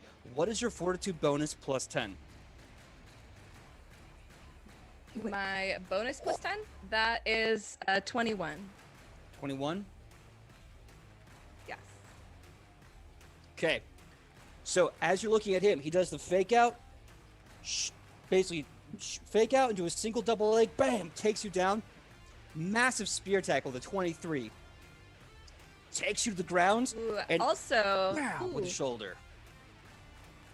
I have a +2 circumstance bonus against attempts to shove me because I'm a walk dwarf. So that was actually a 23. Wait, yeah, because you said 21, 22, 23. Very, very true. Very true. Although, correct me if I'm wrong, I believe we're doing meat to beat, so he has to hit 23 or above to do that. Oh, you're right. It's in his favor. Either way, it that wasn't plus easy. 2. Yeah. Mhm. That plus 2 is gonna save you, my dude. So he just like legs get up in the air, the whole arena just bounces with your guy's sudden impact on the ground, and you can hear him whispering, "I'm so sorry." That's so him. Oh my god. And then, cool.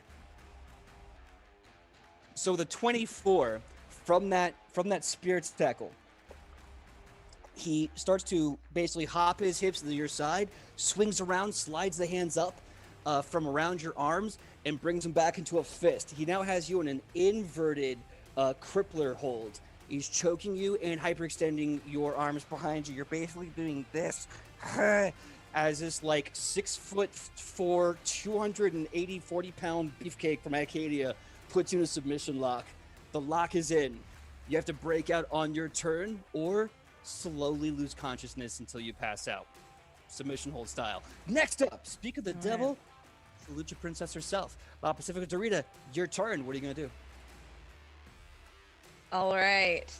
Let me just quickly check something real quick. Okay. All right. So yes, I'm going to try to break free. What would that be? You can give me an athletics check or an acrobatics check to escape. Cool. Let's do this. All right. That is a 23 athletics. Hey, how much athletics? 23? 23. 23. Come on, Morel, where did I put your saves? There we go.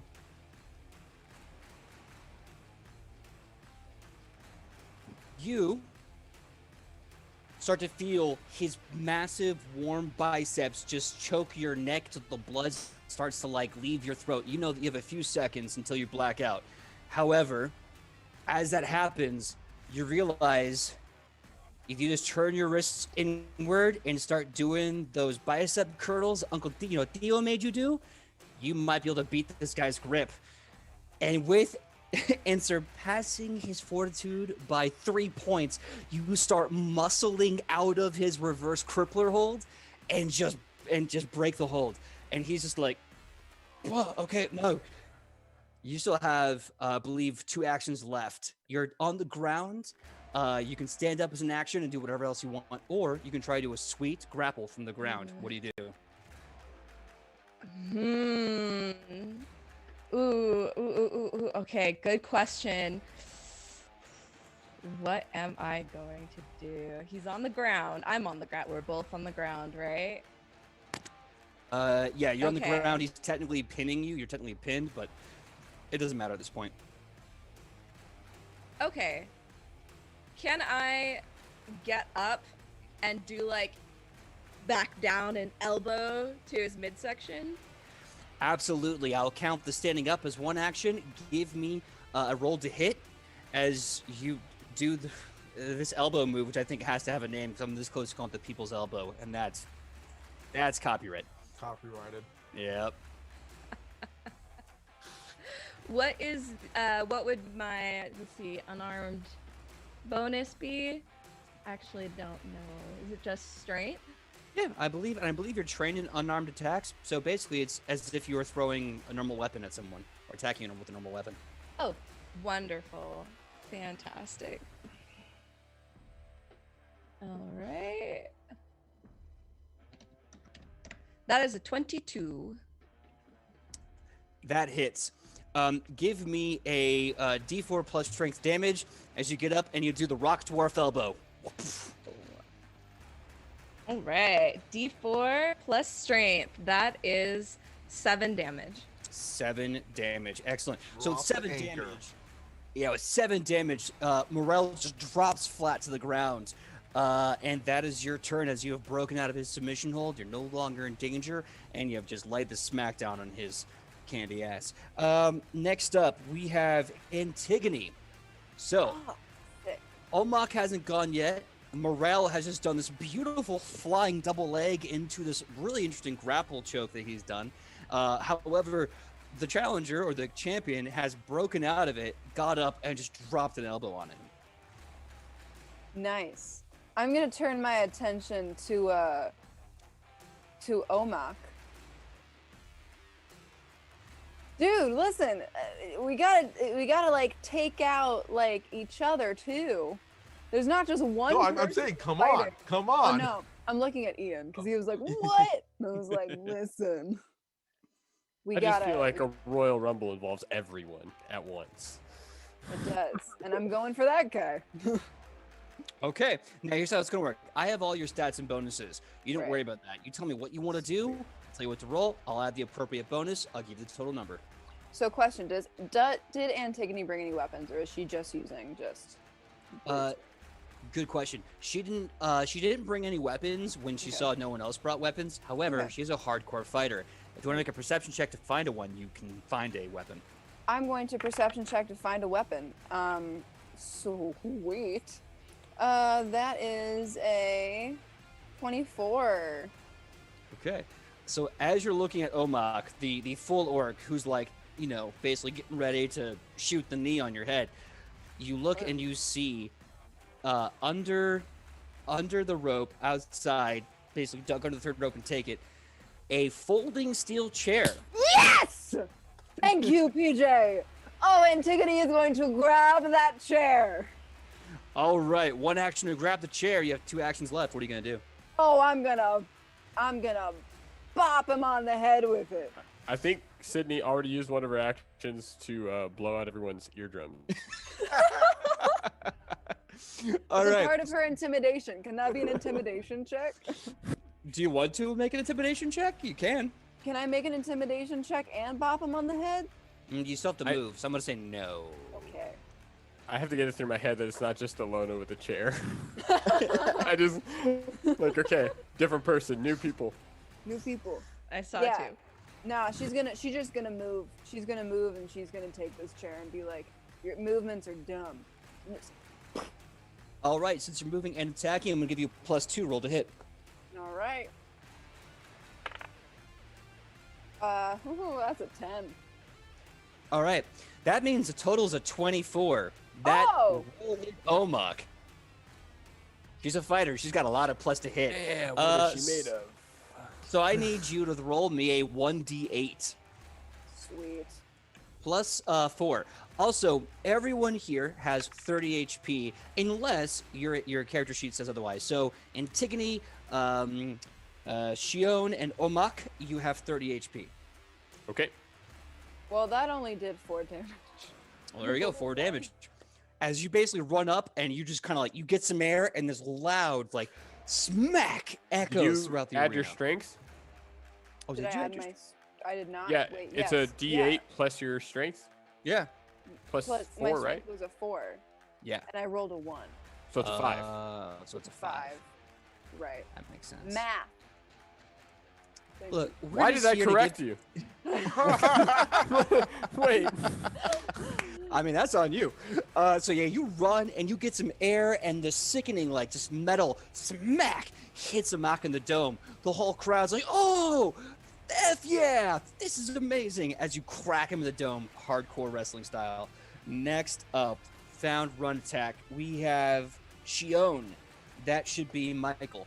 Michael, your guy, if you want to think about it, heavyweight power grappler style.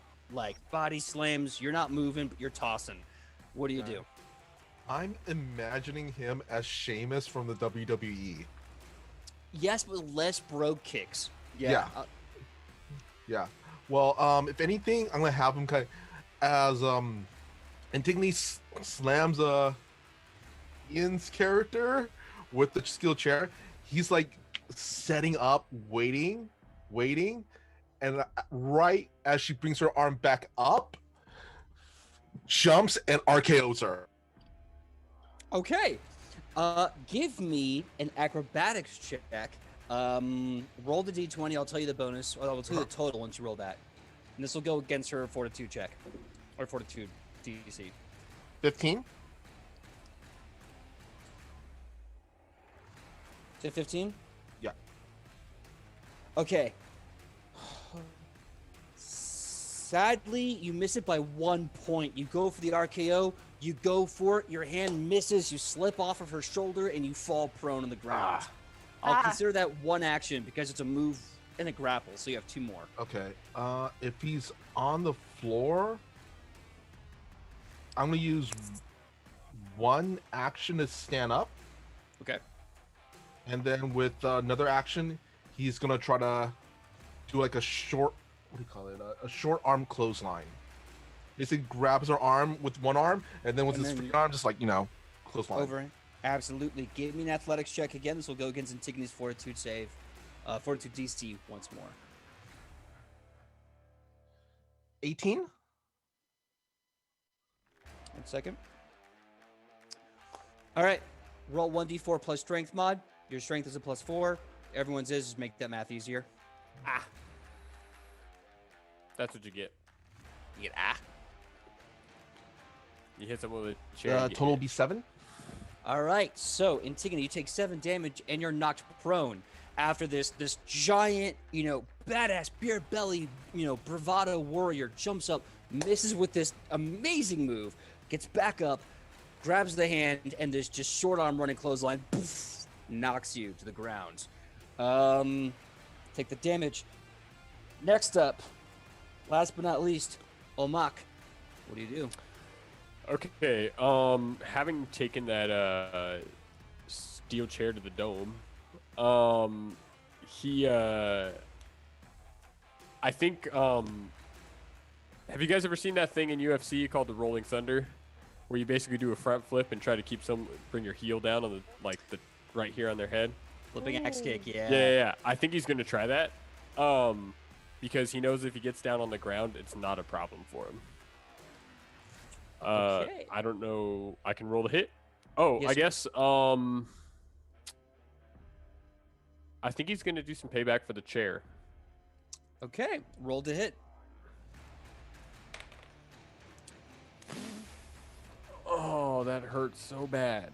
I got a 3. Okay. Now, with your bonuses to hit, that will miss Antigone's unarmored defense. I hope so. Or Antigone takes a back line. But it's only one move. Now you should know that you're raging already, and you have a flurry of blows. Ooh. Okay. Does that mean I get an extra attack action? Yes, I One? think it allows you to attack twice on one attack action. It can only be done once a round, but it applies multiple attack penalties. Great. Okay. So now that he's on the ground, kind of with his foot out in front of him, he's gonna do that, arc his body around to get that breakdance kind of pull with his legs around his head to try to sweep her legs out from underneath her. Okay, are you looking to knock her prone or tie her up? Yeah, and just knock her prone. I'm just trying Okay. to get her down on the ground. I'm hoping the big guy will hit her. Give me an acrobatics check. Okay. I don't know any of my bonuses, so I rolled a 14. Well, Antigone's got a Fortitude DC, technically of 22. And a 24 beats that. You trip her, whap, and she just goes ass over tea kettle, and wham. Oh, wait a minute. She was already knocked prone. My apologies. Do you still want to do that move? Oh, was She was knocked prone from Michael's clothesline. Yes, I didn't realize she wasn't up. You know what? I think he's gonna do. He's basically gonna do the same thing, except it's just gonna be like the breakdance equivalent of a axe kick. Like he brings his legs up above him and then just kind of brings him down while she's on the ground. Okay. I'll make that still count. Roll for me a 1d6 plus 4. 1d6 plus 4 is 8 damage. You take 8 damage, Antigone. And I have a flurry of blows, correct? Yes, you do. You can How make close this... is Michael's character? Haha. I want to see if He- I can get him on the ground too. He is about, I think he's about in the same 5-foot square. I'm going to say the same 5-foot squares where she's Okay. knocked prone. And I believe I have penalties at this point. Yes, you got you would those be set? suffering a -4 to hit. I'll try it. I got a 9 on the die face. So that's a 5. Give me a second. I got to do math all by myself. I like this version. I just roll the die and make things up. And I You do don't all the do work. Yeah. Exactly. Make PJ do the math. Mason Pete, you hit him. So what do you do? Wow. Ooh, wow. Okay. Did not expect that. Oh, it's the rage. I think since he's on the ground and he has Antigone down as well, I think he's just gonna try to keep the momentum and bring his legs back around in the same way to try to sweep him at the knees, like my original attack against Antigone. Okay. I just want him on the ground because him up there is dangerous. Give me another 1d6 plus strength, and after the damage, I will say that he is knocked prone. Okay. Also, everyone starts to notice as he starts to move, there's this kind of shadow effect of the ghosts of all his orcs hanging around him that copy his movements and land with his blows. I got a 1 on the die face, and I think that was a +4 to my strength, so 5 Mhm. damage total. You take 5 damage, Michael. Okay. Now, I'm going to put this out there in case you're curious about why we're doing HP, if it's an over the top. When they have 0 HP, they can't stop you from making an athletics check with a +4 bonus from just tossing their ass over. So if you can't beat them on athletics, beat them on the HP, toss them overboard. That being said, the first round is done, and we go to the top as Morel was just knocked to the ground from that wicked elbow drop from the Lucha Princess. He gets back up, one action, he turns to you, and he goes, all right. And he throws. Ooh, that's a crappy dice roll. So, what is your AC, Sam? It is 18. Plus. Yeah, I didn't think that'd be the case. So with a 15, this giant right haymaker is going to miss. Now that it has, he's going to take that advantage, or take that moment to go for a different attack. All right, what's your fortitude DC again? Fortitude is 11. That's without adding that 10 that you asked for last time. It's 11, so it's 21 with a +2 is 23. Yeah. Oh, and if Okay. yes, +2 if he's trying to move me somewhere. Yeah, he's gonna move you all right. Okay, so he's gonna beat it by a little bit with a 27. And as he punches and misses, he then ducks down. He ducks down, but as he does so, you realize his arms are now shooting through your armpits and down to your waist. You suddenly feel your whole body move forward as he's using his superior weight and size to push you down in what's called hammerlock wrestling. As he has you in a hammerlock top grapple, he then suddenly does a springboard, so his feet jump forward maneuver. Lifting with his legs and his glutes, he brings you up and slams you prone into a power bomb. You take 9 damage as the boy does a slingshot power bomb to you. Right. And with the last bit of action, yeah, he's gonna miss this. As he's got you pinned, like your legs are back behind your head. He gets up, he tries to grab an arm around your ankle and tries to fall back and puts your knee into a figure 4, so he has you in a savage heel hook. Unfortunately, he's not used to fighting women who are like 5-0. So as he does this, he loses the grip and falls back flat, prone on the ground with you, realizing his attempt at a figure 4 heel hook has failed. Also, I love how we're gasping at a 9 damage when on Saturday we were doing like 120. Yeah. Yeah. I think Kylie came in hot with like a 300 something. Yeah. I still have it in my notebook. Yeah. 335 damage Yeah. to Megadon. I still have that. If any of all of you out there missed our one shot on Saturday, we played level 30 gods. So you don't see that every day. Go check that out. Yeah, I think Rod's Rave Party should be on our YouTube at some point pretty soon if it's not already up, and we hope you enjoy it. That being said, Sam, you just got a slingshot power bomb by the big guy. It's your turn. What do you do? Okay, so currently, what is my, how am I positioned? You are positioned basically kind of flat on your back in a big X-wing position because you just had the wind knocked out of your lungs. Okay, great. I am going to kind of do a little bit of a flip and grapple Morel, attempt to grapple. Okay. He is knocked prone. He's prone as well because he failed his figure 4 heel hook. So I'll give you a bonus of +1 on this grapple. Are you picking him back up, or what are you doing with the grapple? Yes, I'm attempting to pick him up. Okay. Give me an athletics check with a +1 against his fortitude DC. Ooh, okay. So that is going to be 26. You said +1? Mm-hmm. 27. 27. You put him on his feet like a school kid that done effed up. He is just, he is right there. So, as I grapple him and lift him up, I'm just gonna say very quietly, "No hard feelings, buddy," and then slam him back on the ground. Give me another athletics check. I'm going to keep that +1 running because he is off. He's basically flat-footed at this point. Actually, no. I'll give you a +2. Let's do athletics check. Alrighty. Let's see.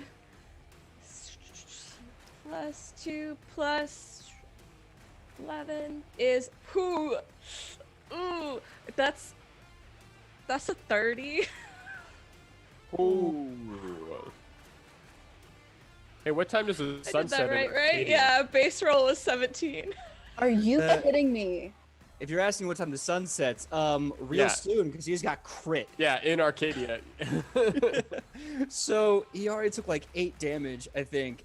So yeah, I want you to roll 2d6, double your strength as you put this man flat on his ass. I think you should call this move the Arcadian Lullaby. The Arcadian lullaby.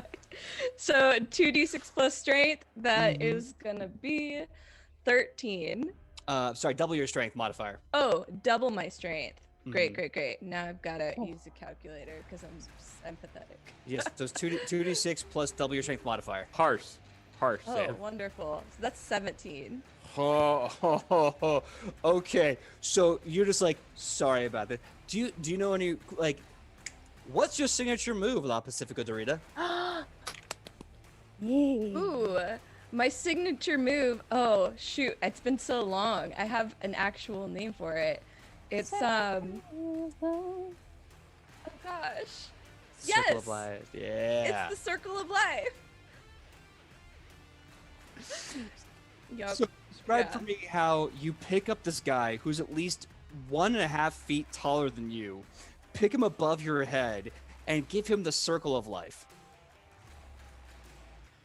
So, right after I whisper that in his ear, I pick him up, I slam him on the ground, but as with the momentum of him going to the ground, I do this kind of like circular flip and land on my feet with a flourish, and that is the Circle of Life.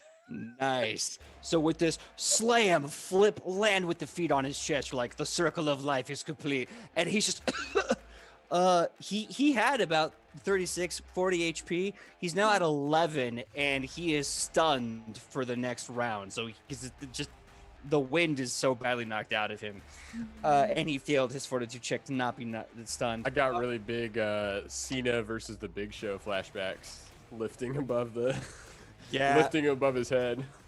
Just there's Cena, and he's lifting Morel the Big Show up above his head. Next up is Antigone. All right, you seem to be having a bit of a pickle here. What are you gonna do?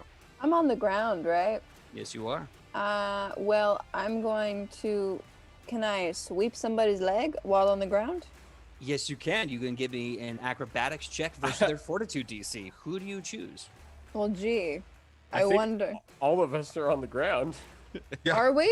I don't think anyone's standing at this point. I There's think just we're like- 3 people on the floor over here, and then an actual wrestling match happening over there. I'm just imagining a cuddle puddle right now. Yeah, it's devolved into a slap fight. Well, in that case, if we're all lying down, Antigone's gonna take one of her legs and slam it on the stomach of whoever's next to her. You have a target-rich environment. Do you choose Shion, who's being played by Michael, or Omak, who's played by Ian? Can I do both of my legs and give both of them? You can. Also remember, you have a steel chair in your hands too. Oh, wait. Oh, I know this is better. I'm gonna take both of my feet and slam them on Omak, and I'll take the chair and go backwards and hit Shion. Okay. Now Like, imagine like legs, and she just goes, what? Okay, I have to apply the multi-attack penalty, so you get to decide who's your Okay. first target and who's your second target. Feet will be first target, so that will be Omak. Okay, roll a d20. Okay, that was an 11. Okay. That will hit. Give me a d4 plus strength modifier. D4 plus strength modifier. That is. That's a 9. You take 9 damage as she kicks you in the head so hard your ear touches your shoulder and ricochets back, and you hear a slight crick in your neck. That was me, right? Yes, it was. I do like that Antigone planked for damage. Just like really hard, just planked for damage. She's sitting there going like, do it for the vine. Whack. All right. Now, with a -5, roll to hit Shion with a chair. Trust me, he's flat-footed. Well, prone, really. So you're still going to have bonuses to hit. Okay. That was a 13? With It your, was not bad. with your negative penalties, but your bonus to hit, that's still a 25. So roll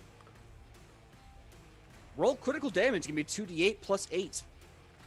Why did I turn into a bear when we had Antigone? Well, Antigone didn't have a chair at the time. You say plus 8? 2d8 plus 8. That's The chair- 4. What's that? That's 14 damage. 14. Michael, take 14 damage as your character was knocked to the ground, and then suddenly the steel chair comes flying out of nowhere, hits you in the rib, and you can feel a sharp pain, a sort of kind of warm sensation. You've broken a rib. Oh. That being said, that was 2 actions for Antigone. You still have 1 action left. Oh, wow. I'm gonna get up. So you do this 2-leg maneuver, 2-chair, like 1-chair maneuver, and then you pop back up. You have your metal chair.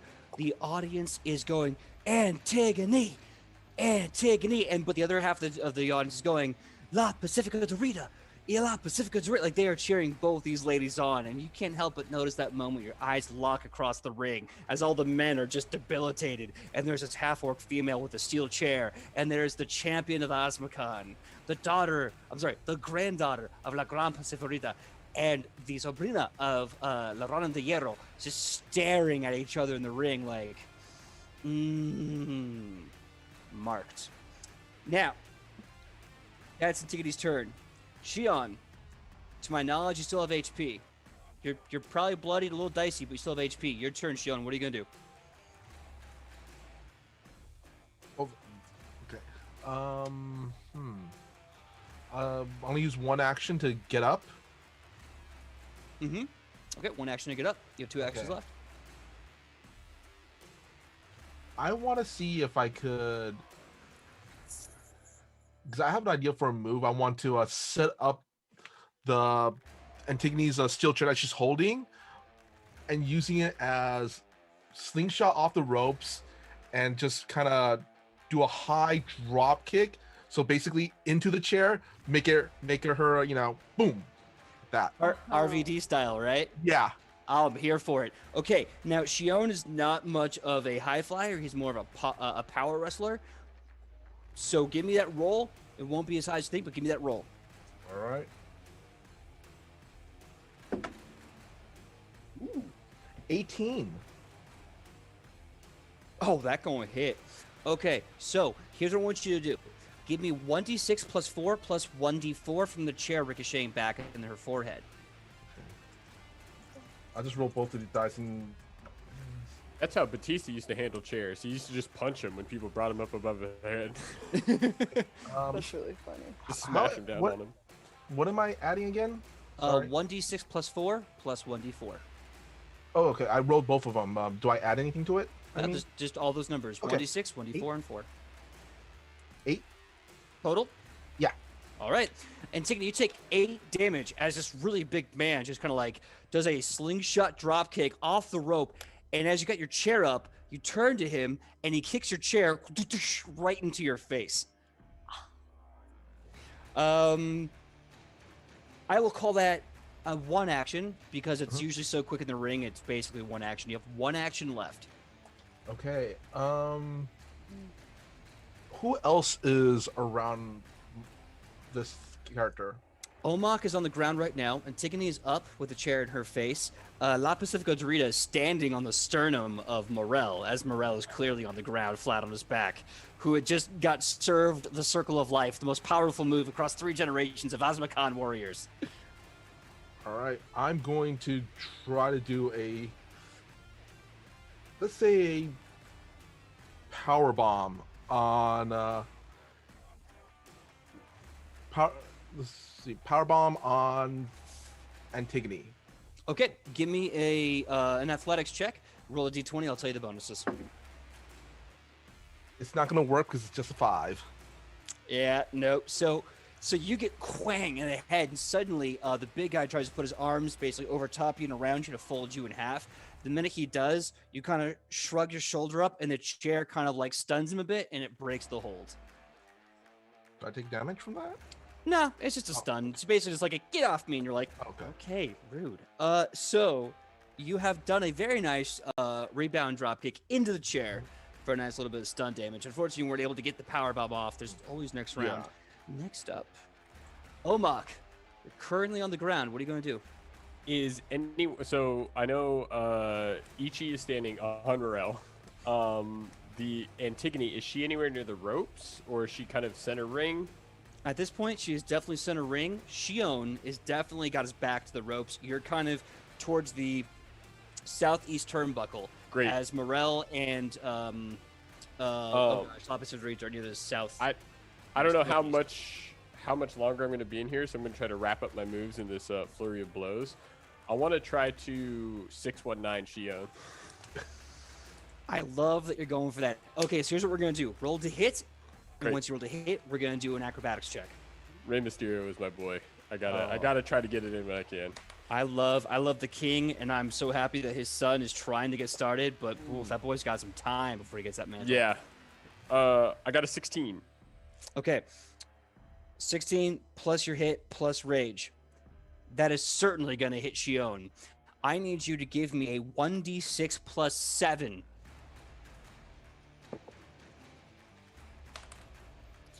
I got it'll be an 8 total. 8 total. That was one on the die. 1 on the die. Ugh. So Shion, as you're recovering from the lack of a power bomb, suddenly this giant foot swings out of nowhere, and you can see this shadow effect of like 14 feet swinging behind it, cracks you for like I think you said it was 8. Yeah, 8 damage. 8 negative damage as you start kind of going black, and you just drop on the second rope, all nice and set up. Now, my boy, give me an acrobatics check. Great. Not so great. I got an 11. An 11. That's a total of, hold on, I gotta do math. It's in that range. Yeah, it's in the unfortunate thing is you're just like, what, hold on. Yeah, no, that'll hit. Okay, so it'll hit, but just barely. So I need you to do is another 1d6 plus 9 damage. I'll be right back. Whoa.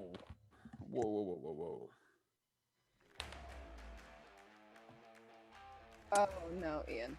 Got another 1. Hero point. So that's 10 damage. It's still brutal because it's plus Yeah. 9, but Yeah. I'm hoping that after this swing, our little dwarf friend is up on the chopping block. We'll Let's see go. about that. Honestly, I just want to go down swinging. I know I'm not doing that great, so I'm just Oh, like, I'm "Great, coming for everybody, you." anybody. Don't worry. Is everyone still standing? Barely. Michael, I think. is Standing. out. Yeah. Well, Morel's a doormat, but we're not entirely sure if he doesn't like it. I mean, we already knew he was a doormat, so. Oh. Damn. This is Am why I wrong? Kylie, when you're like, oh no, I'll let you all take this, I just imagine like very like aggressively Shionovis is just like sitting in the stands like, Y'all, if Uh-huh. I need Ichi to beat Morel, because that means 2 out of the 3 female party members have kicked his ass. That's true. I'm just envisioning Shonobus sitting there like just chomping down on popcorn. She's just throwing the kernels in the ring to see who Yeah. So yeah, how much damage was It that was 619? 10 total. Oof. Shion, you take another 10 damage to the dome as suddenly, Antigone, you see this full orc just sprint off, and a shadow of orc ghosts just follow him. He rebounds off one end, and as he comes back around to where Shion is, you see him jump, grab the ropes, and swing this one massive leg soccer kick. And you can hear this smack into Shion's head as he falls back from the ropes. I think Hey, I'm dude. dead. What's your I HP? think I'm dead. What's your Negative HP? 7. -7. Okay, Yeah, that's so, why I think I'm dead. so You that killed a man in a ring, man. Not cool. It's the way to start your career as a heel. And the heel turn, it's all non-lethal damage. You're just unconscious. As you're on the ground, so I think I've got one more because of flurry of blows. I mean, you can make another strike if you want. It's gonna be bad, but I'm going to try to running Hurricanrana Ichi because she's standing with her hands above her head, which is like. I don't think that works rules as written, but F it, rule of cool. Let's go for it. Okay, and the negatives can be huge. Give me the Hurricanrana with a -8. Well, with a -8, I'm sitting at a beautiful -4 in the die face. So once you pop Shion in the head, he goes flying back, and Antigone, Shion is very clearly unconscious in front of you. You then, with that momentum, pop off the ground, and you do that thing when you do a Hurricanrana, you have to kind of reach out with your legs and land on the shoulders. You're like a good 1.5 taller than her. They go wide, they get nothing, and you just drop down. Great. So you're prone. Yep. But that's how you're going to end your turn. Top of the next, Morel is being stand on by a rock dwarf. Oh, that's right, he's stunned. He can't do anything. His turn's done. Sam, your go. He's stunned. All right. Ooh, do I deal with him or I deal with this fool that just came after me? I mean, you got a target-rich environment full of fools, so... I look down at Morel and I say, I'll be back for you. And then I turn around, assuming that Ian's character is within like arm's reach, melee reach. I'm just on the floor looking at you. I look at him and seeing I have seen all of the ghost energy that he's been using to fight. So I stare him down and my eyes just kind of start glowing with spirit energy, and she's gonna rage. Nice. Yeah. Nice. All right. So, rage. With that, she's gonna go ahead. She's just gonna straight up deck him right in the face. Just a punch. Just. Heck yeah. All right. You Hell like yeah. fancy, are you? Okay, so I'm going to imagine, if you guys know UFC at all, that kind of GSP falling overhand right. So give me a roll to hit. Is it a critical? It is. I don't know if I can get this camera. I will see you in the afterlife, Michael. Nat 20. That's hard to see. Okay. So yep. Oh, so here's where things are fun. You're going to 29 total. Oh yeah, that's gonna crit no matter what. Okay, so Oh, it's more than that. We'll skip that over, but it is more than that because I have extra damage against orcs. Are we gonna have? that's right. Because man. you're a dwarf. That's really mean. So it's gonna be double 1d4, double your strength, double your rage bonus, and double your bonus to orcs. Go ahead and put all that together. I want to see this ring break like with the Undertaker. I just might have want to. to see it. I might have to do that. Yeah. All right, we're gonna talk me through this. You said double D4. Yep. Okay, I'm just gonna type this all out on my notes so I know what I'm doing. The next one was double strength, right? Mhm. Double strength modifier, Double damage against orcs. Uh-huh. Let's see, for vengeful hatred is what I have. So, and then also I do positive damage. Let's not forget that, since I see you doing negative damage out here. And then my spirit damage is 3, so double 3. Yeah. Yeah. All right. Ooh, okay, let's see how this is gonna go for you. That is 20 points. Yeah. What's your HP, Ian? 16. Positive or negative? Oh, I meant -4. But my HP was at 16. Previously 16. So, Sam, really quick, tell me the tale about how you just falling haymaker knocked this orc out in one blow. I'm assuming I was already near kind of like the edge of the ring, and he lands kind of right between me and the ropes. And as I just stare him down, start glowing with that spirit energy, I just hope he knows in his head, I'm coming for you. She's just gonna pull back, and just incredibly powerfully, you almost see like the spirit energy glowing around her, decks him so powerfully hard in the face, he just falls over backwards out of the ring. Nice. So you basically like you pick him up and you just Superman this guy, and he falls over the top of the ring. Ass over tea kettle, feet hit the ground, he drops, and you could hear the announcers who's been there the whole time going like, "Oh, there goes the Grey Ash Tribe warrior of Kanmalan. Looks like the ruckus has been tuck us into bed." GR, you're a terrible ring announcer. They don't pay me for that. They pay me for my barbecue sauce. Let's get back to the action. So, you flat out just toss this dude out of the ring. Omak is gone. The one thing I'd like to add is somewhere in the heavens, Persephone went, "Okay." And just kept walking. Just a devastating amount of damage. Oh. You just hear respect. And she's like watering her plants.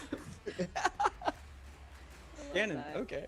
So, the first of the final round of the Royal Rumble is going to Ichipo and Papakui as she just Supermans this orc out of the ring. Nicely done. Let's see. That means it's now Antigone's turn. You just watch this dwarf just like from on top of a big man just roll off, jump, crack, and punch an orc out of the ring. You know that Shion is lights out in front of you, and Morel is basically seeing stars for at least until his next turn. What are you gonna do? Well, at first I'm just gonna take Shion and just throw him out of the ring so he's out of my way. I'm just gonna Give me an athletics check, Awesome. +4. Okay. That is a 17. Okay, 17. Is that with a +4? Yes. Okay. Yeah, you easily do so. You basically like with the chair on your shoulder, you grab him by the scruff, stand him up, and then just toss him, and he just bloop bloop bloop, ass over tea kettle. Sweet. Now it's just the three of you guys. We're gonna do the other two actions. I mean, Morel is Morel stunned anymore? Is he still stunned? He's technically still stunned. When his turn comes at the top of the next round, he'll be unstunned and able to act. I'm gonna hit Morel. With a chair? Oh yeah, I'm just gonna be like, I want this to be. She's gonna look at Ichi and she says, I want this to be just us, and she just bonks him on the head. All right, roll to hit. He is prone and basically flat-footed. I'm gonna use a hero point. No, use a hero point. Okay.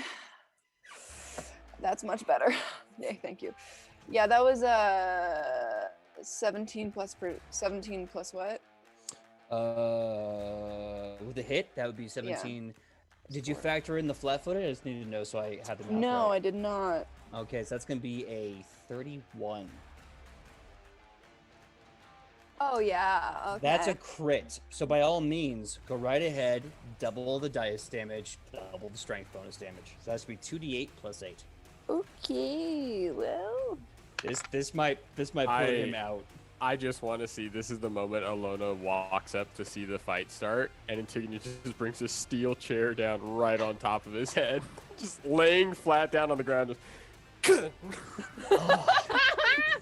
Yeah, because that's 23 damage. Oh, he had 11. Okay. So you give this man what we like to call a concerto, well, a single concerto. Tell me the tale. Actually, you know what? Give me a free athletics check as you toss his ass out of the ring. I believe you have room for that. Incredible. So give me that athletics check.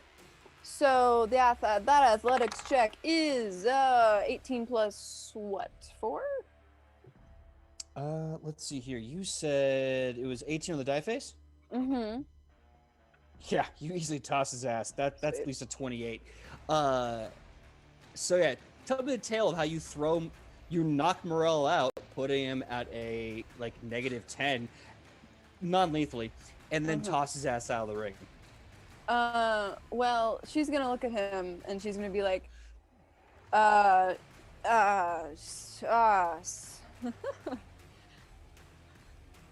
she's gonna look at him and she's gonna say, I'm not gonna hurt your pretty face, I promise. And she just goes, BAM! And just knocks him out, just flat on the face. And then she just like picks him up by the hair and she's like, and then by the tuchus, hair and the tuchus, and just whop out. I love that. So you start leading him by the hair and the tuchus, you throw him, he just, he grabs the rope, goes overboard, hits outside the ring. And there's a commentator going like, by God, that man's got a family somewhere, I would imagine. What a debacle. He has been thrown like a rag doll. It is now down to Ichipon Papukui, La Pacifica Dorita, and Antigone. 2/2 of the Sisters of Desister. The Madam of Mayhem, the half orc with the nope, nothing rhymes. That makes sense. 2 ladies in the ring, only one can leave the victor. With Antigone's turn done, Sam's at the top of this round. La Pacifica Dorita. What do you do? All right, so Ichi, like, respect for getting the man out of the ring. And she is going to kind of be like circling a little bit, but then also like gassing up the crowd to kind of be like, this is it, let's do this. She kind of like takes her time, and then just with a very sudden charge, she's going to shoulder check her. Nice. Really fast. Give me a performance check for free. This will give you some bonuses on this hit as you are wiling up the crowd and you're feeling it. Yes. I don't know if my gladiator lore has any effect on my ability to know how best to gas up the crowd, but we'll just mention that in there. I'll put that as part of your performance check.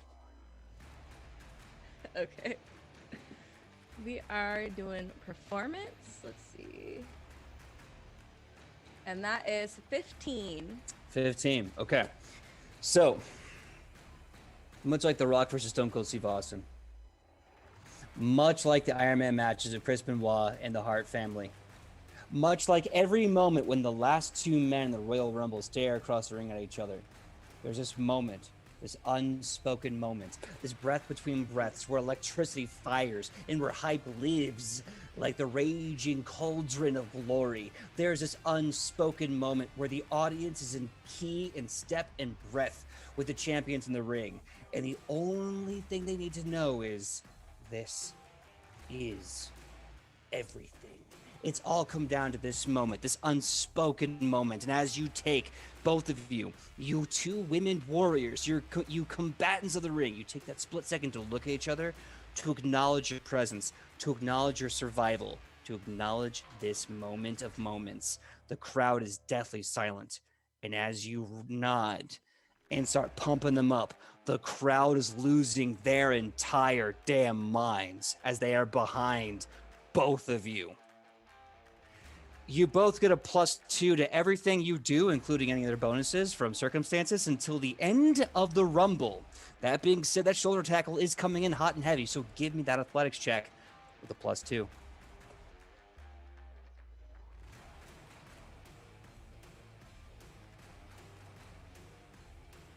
That is 24. Oh, that so hits. Okay, so are you trying to tackle the ground or just give her that, like, dominant species just gut check? Just shoulder check as hard as I can, and whatever way leaves me still standing. So. All right, give me 1d4 plus strength plus rage and plus she's half orc, so I will say yes, hatred for orcs as well.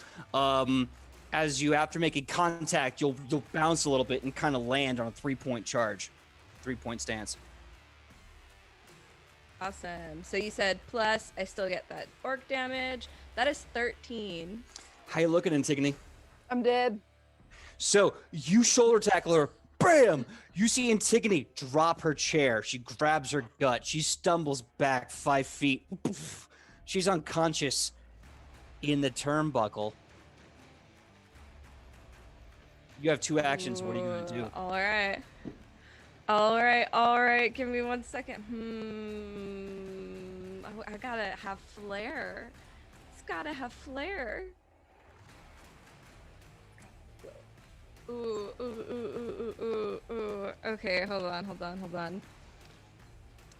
Okay, well, I think what she's gonna do is she is going to stand there, get a big cheer from everyone, and then she's going to climb on top of the ropes.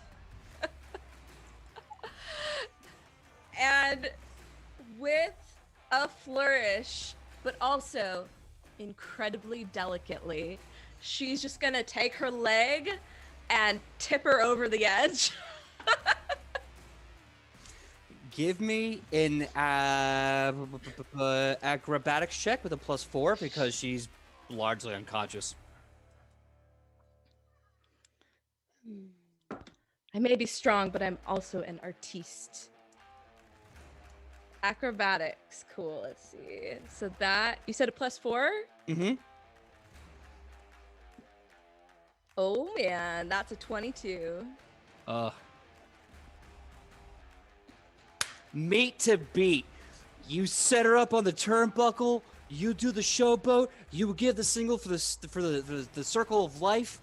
You jump up, and with this massive spinning, like just midair head kick, you send her just flying yards until she just like slides on the like nasty marble road of Agrippa upon a bear. You knock her flying. You land in the ring. Joe, play Roadside Rodeo, the song I just sent you. Or I sent you earlier today.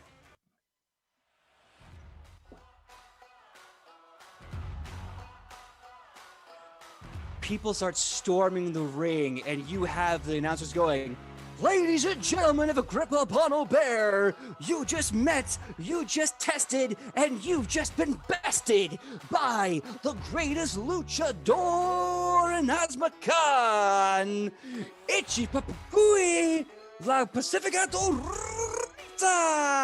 Everyone is screaming your name. Suddenly, from the crowd, bending to get into the ring, you see a woman who has broken a chair over her knees take 2 stakes out of the broken chair and starts throwing them at vampires out of nowhere. Her name is Sarah Michelle Gellar. She won the vote in the celebrity appearance in this most random of random moments. Sarah Michelle Gellar herself, doesn't matter that she doesn't exist in this world. She comes out of nowhere. She grabs you by the wrist. She pulls your hand up high, and the entirety of this town is cheering your name. Huge shout out to the Slayer fans as they said, Buffy is the woman who holds your hand high. That's beautiful. Mr. Fabius enters the ring with that giant elf guy, and he's just like, "Ladies and gentlemen, give her another round of applause. She's a champion of champions." Ichi leans into the mic and says, "And don't forget to try the Ichi special at Bun Boys." You see Selma and Teresa just like, "That's our girl," and they're like fist pumping, like, "Yeah." It is hype. Everyone is screaming. Confetti falls out of nowhere. All of the clerics of the Fae are just like playing music, and lights are shooting, and fireworks are going off. Confetti is falling. You see your name up in lights, just like glowing in a group upon a bear. Massive celebration. I will hop down out of the ring and help Antigone up. Maybe just kind of like wake up.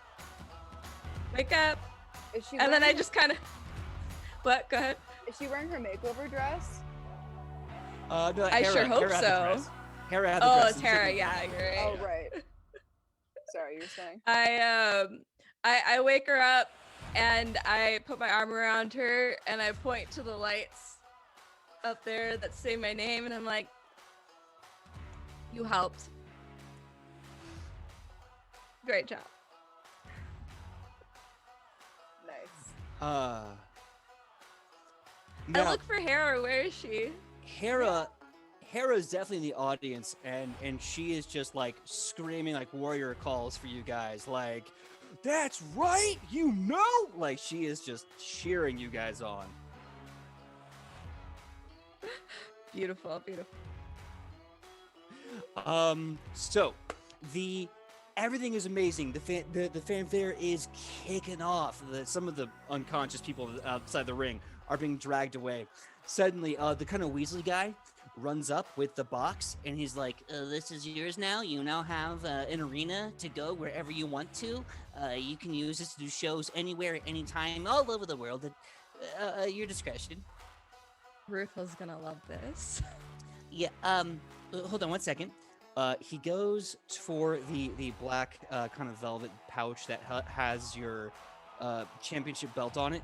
He grabs it, and suddenly his hands squish into it way too deep.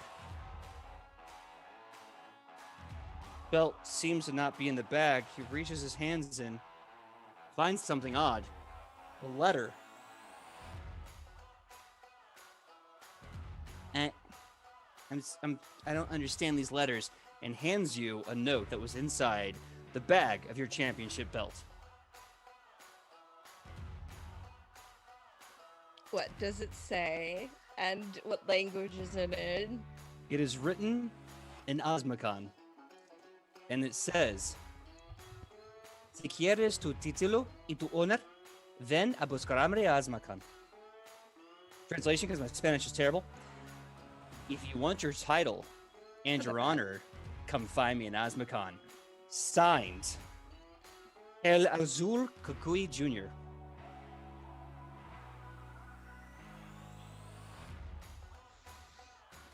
Ichi crushes the letter in her hand and just throws it and just storms off. Just completely storms off. All right. So you storm off after reading the letter from El Azul Kukui Jr. The sheepish man just kind of like follows you with the satchel that your belt would be in. They collapse the entire arena into a little box and they hand it to you. And the man, Mr. Cabian Phabus, goes, "Kid, that was great. Oh my God, kid, you were tremendous. Oh my God, listen. Oh, what do you don't shush me. I'm the boss." You're not my boss. You should talk to Rufa. I'm sorry, I need a moment. And I just try to flag down Rufa wherever he is. Michael, where's our man, Mr. Rufa, at? Well, he was pretty much at all times just kind of like at the, what do you call it, the ringside, basically. He was ringside. He was Jimmy Harding it. Nice. Rufa just quickly goes, yes, what's going on? What's wrong? I'm just like, Rufa, can you talk to this man for me, please? I need a moment. Sure. All right then. Hello. This is Rufa. How may Rufa help you? All right, listen. Your client has tremendous skills, a lot of talent, chutzpah. I love it. Listen, I would love to have her come to our Coliseum and perform. You know, maybe not so much as when the All Champion Cup is happening, but we'll definitely have her for at least a good maybe Friday nights. Definitely Monday nights. I think she would clean up Monday nights. What do you say? Well, perhaps, but we do have some pressing engagements elsewhere. But I will be sure to pencil it into our schedules, and yes, we will get back to you. All right. Well, I'm a man of my words. I'll tell you what. You keep the arena. You keep doing challenges. You drum up whatever business you want. That's fine. But when you come back here, we'll work on a contract. And brother, it'll be a contract. Rufo will make sure to both study that contract. Resource, insight, and data analyst. All right. So when we come back, we'll make a deal. Is that a deal? That is a deal. You drive a hard bargain, but I'm a fair businessman. I look forward to seeing her in the Coliseum. Until then, I believe there's a party that's going to be made, so I'm going to go back to the Coliseum and start preparing for selling the big elf. Just puts a giant hand on the man's shoulder. And he leans in, he starts whispering to him. And the guy just looks terrified. And the elf just kind of laughs, pats me on the head, looks to you, gives you a finger that says, wait. Ichi, where are you going right now? Ichi's looking for Shionibus. Okay. Shionibus, where are you currently? Shionibus is looking for Tobias and Alona. Okay. Alona, where are you? I've made my way back from the field of the hunt, and I'm just looking for everybody because I don't actually know where anybody is. That's absolutely fair. Joe, if you could, let's get the music really fast, and let's go to this. So I would imagine you've gotten back to the market after hearing the loud fighting and shouting and seeing all the fanfare. You can either make it that you were there for at least seeing Morel get the crap knocked out of him, or after Ichi has won. The choice is yours. I'll make it so I show up right when Morel got the crap kicked out of him, like as was suggested earlier. So yeah, you saw the whole thing. You saw the spear tackle and the chokeholds and the maneuvers, and you saw the chair to the dome and the toss out. So I'll say that Alona and Shionibus are in the crowd, kind of scattered around. Tobias is certainly there. I think someone said they're looking for Tobias. I think Shionibus was. Tobias is watching, sitting from a chair going, good show. I hope the big one wins. But you're all together now. Ichi comes to Shionibus and just like, Shionibus. Yeah, Ichi. You were watching, right? Yeah. But like you're a good like watcher, right? Yeah. Did you see anybody suspicious? I mean, not in the ring. I mean, we're all kind of suspicious because we wear funky costumes, but not us. Did you see anyone who looked like they might have been a thief in the crowd or anything weird? I mean, most of this crowd looks suspicious, but I know most people who look suspicious aren't usually the ones that are suspicious. They just happen to have that kind of face. So I'm gonna go with no. Why? Ichi just gets this look of despair on her face and just kind of like finds like a bleacher seat or something to sit on and just sits with her head in her hands. Shionibus is gonna hand her water skin and just pat her on the shoulder. Thanks. As you're being consulted and as you have your people around you, Rufo, I would imagine you're probably going to be here for this too eventually. You'd probably, after everything is wrapped up with Mr. KB and Favis, you're going to meet up with them. But you notice this massive elf just standing by you, bald head with this outline of a fist tattooed to his face. No shirt, metal spike gauntlets, studded metal battle dress. And he looks to you and he says, That was a damn good match out there. Yes. Thanks. Oh, sorry. Oh, is he talking to you, or was he here? with... He's talking to you. You're the one that had the Oh. match. Okay. Good. But I like the manager, great manager work, Rufa. Of like, thank you from all over the production. But yeah, so she responds very like, yeah, thanks. Yeah, I guess it was okay. Don't get me wrong. Your valet, tremendous hype work. Listen. And he kind of reaches into his pouch on his hip, pulls out a card. Well, pulls out a piece of paper, folds into a card, and he goes, "Listen, take this right now.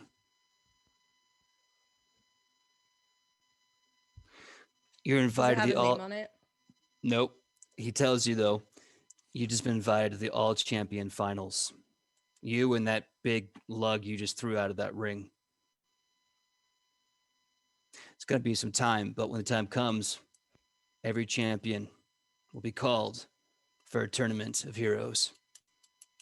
And now I'm officially backing you.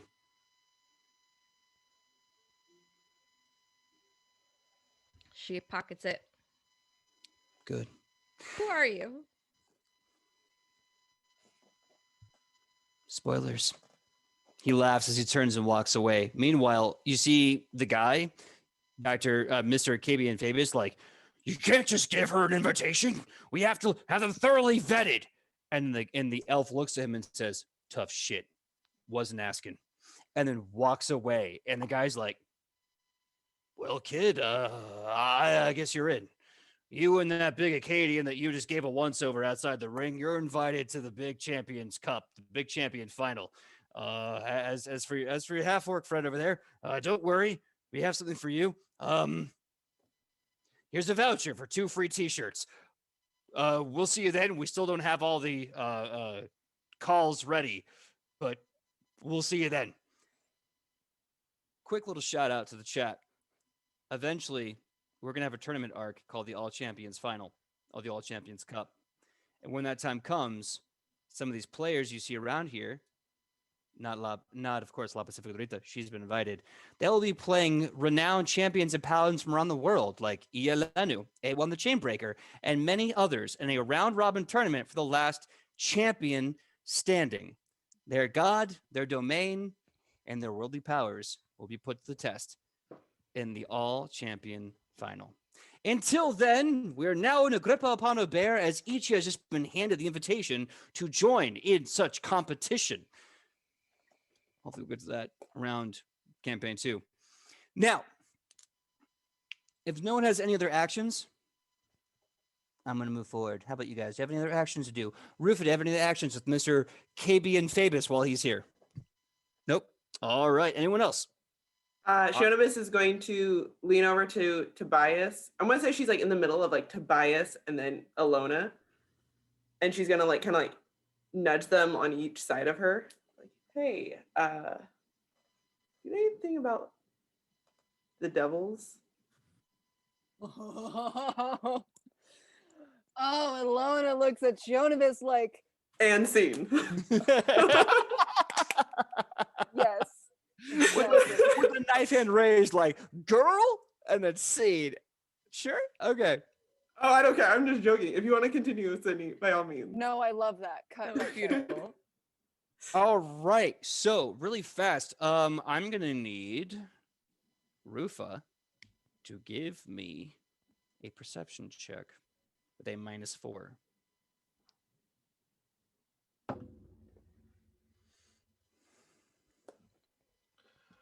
Nat 20.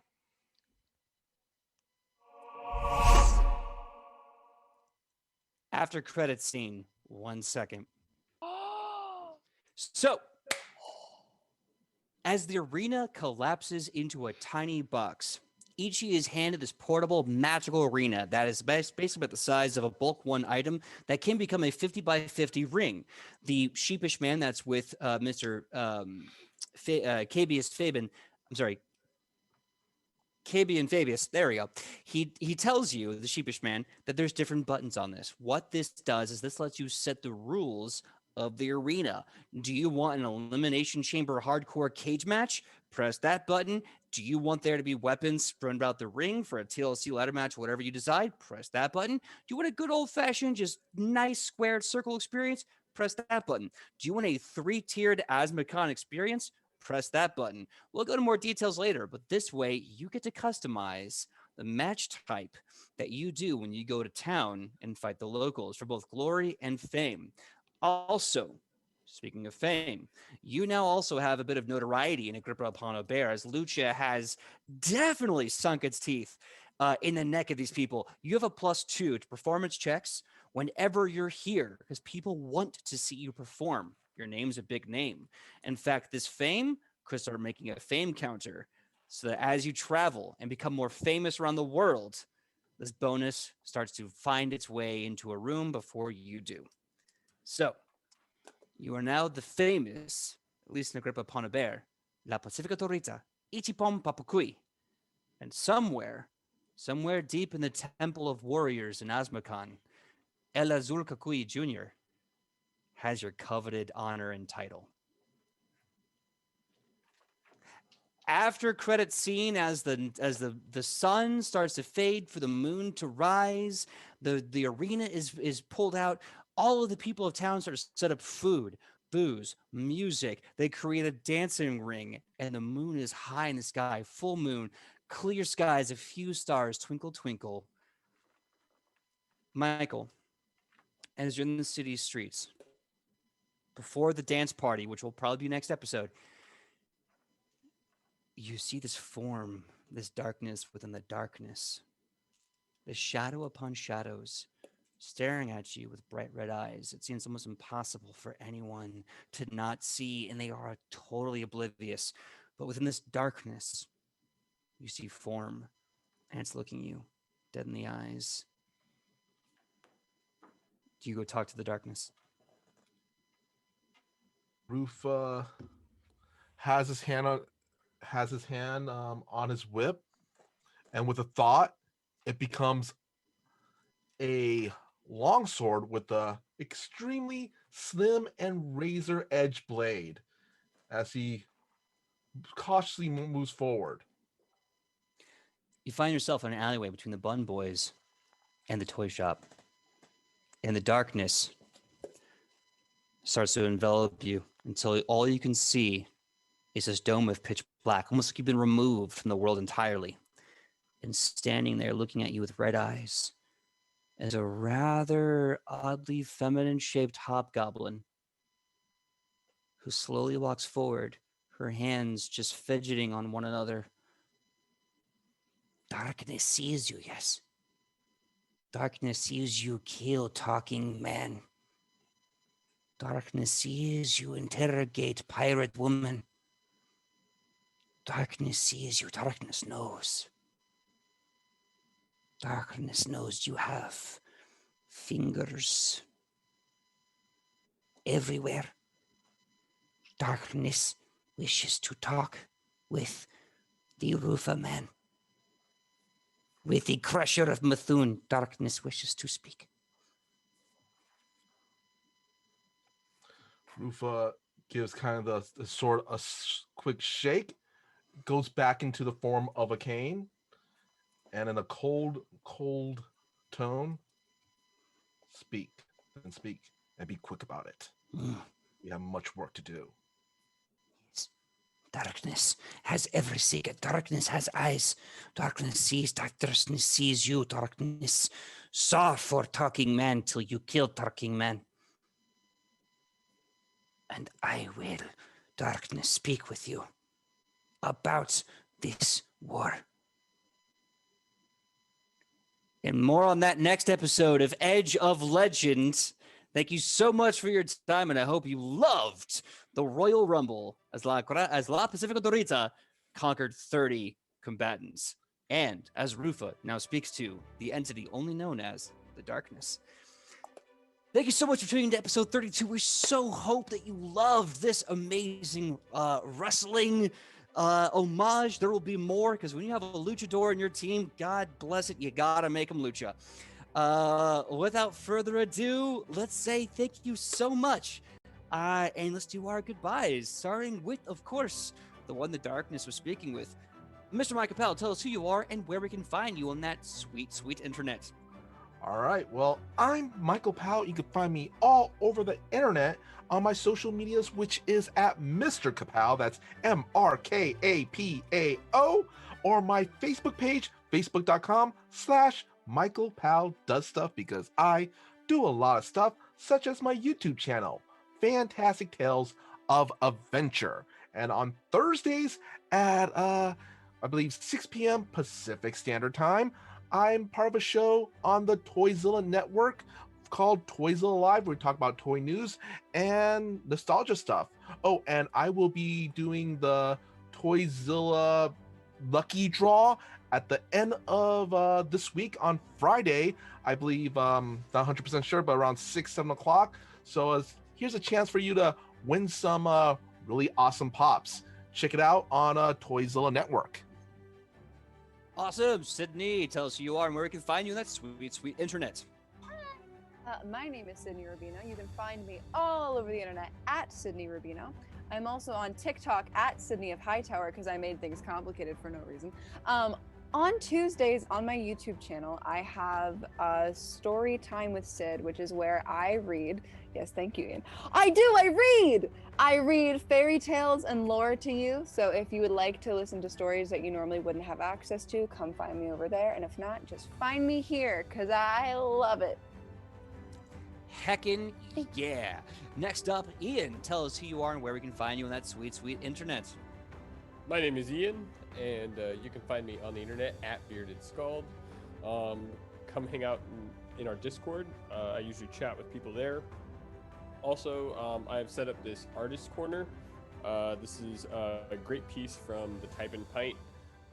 His socials are here. Ha ha ha! I got it.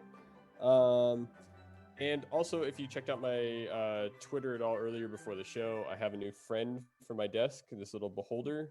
He was made by the Felt Forge. You can check them out on Etsy. And if you have any time after all that, I am also the co-owner of a candle company called Witch and Heathen.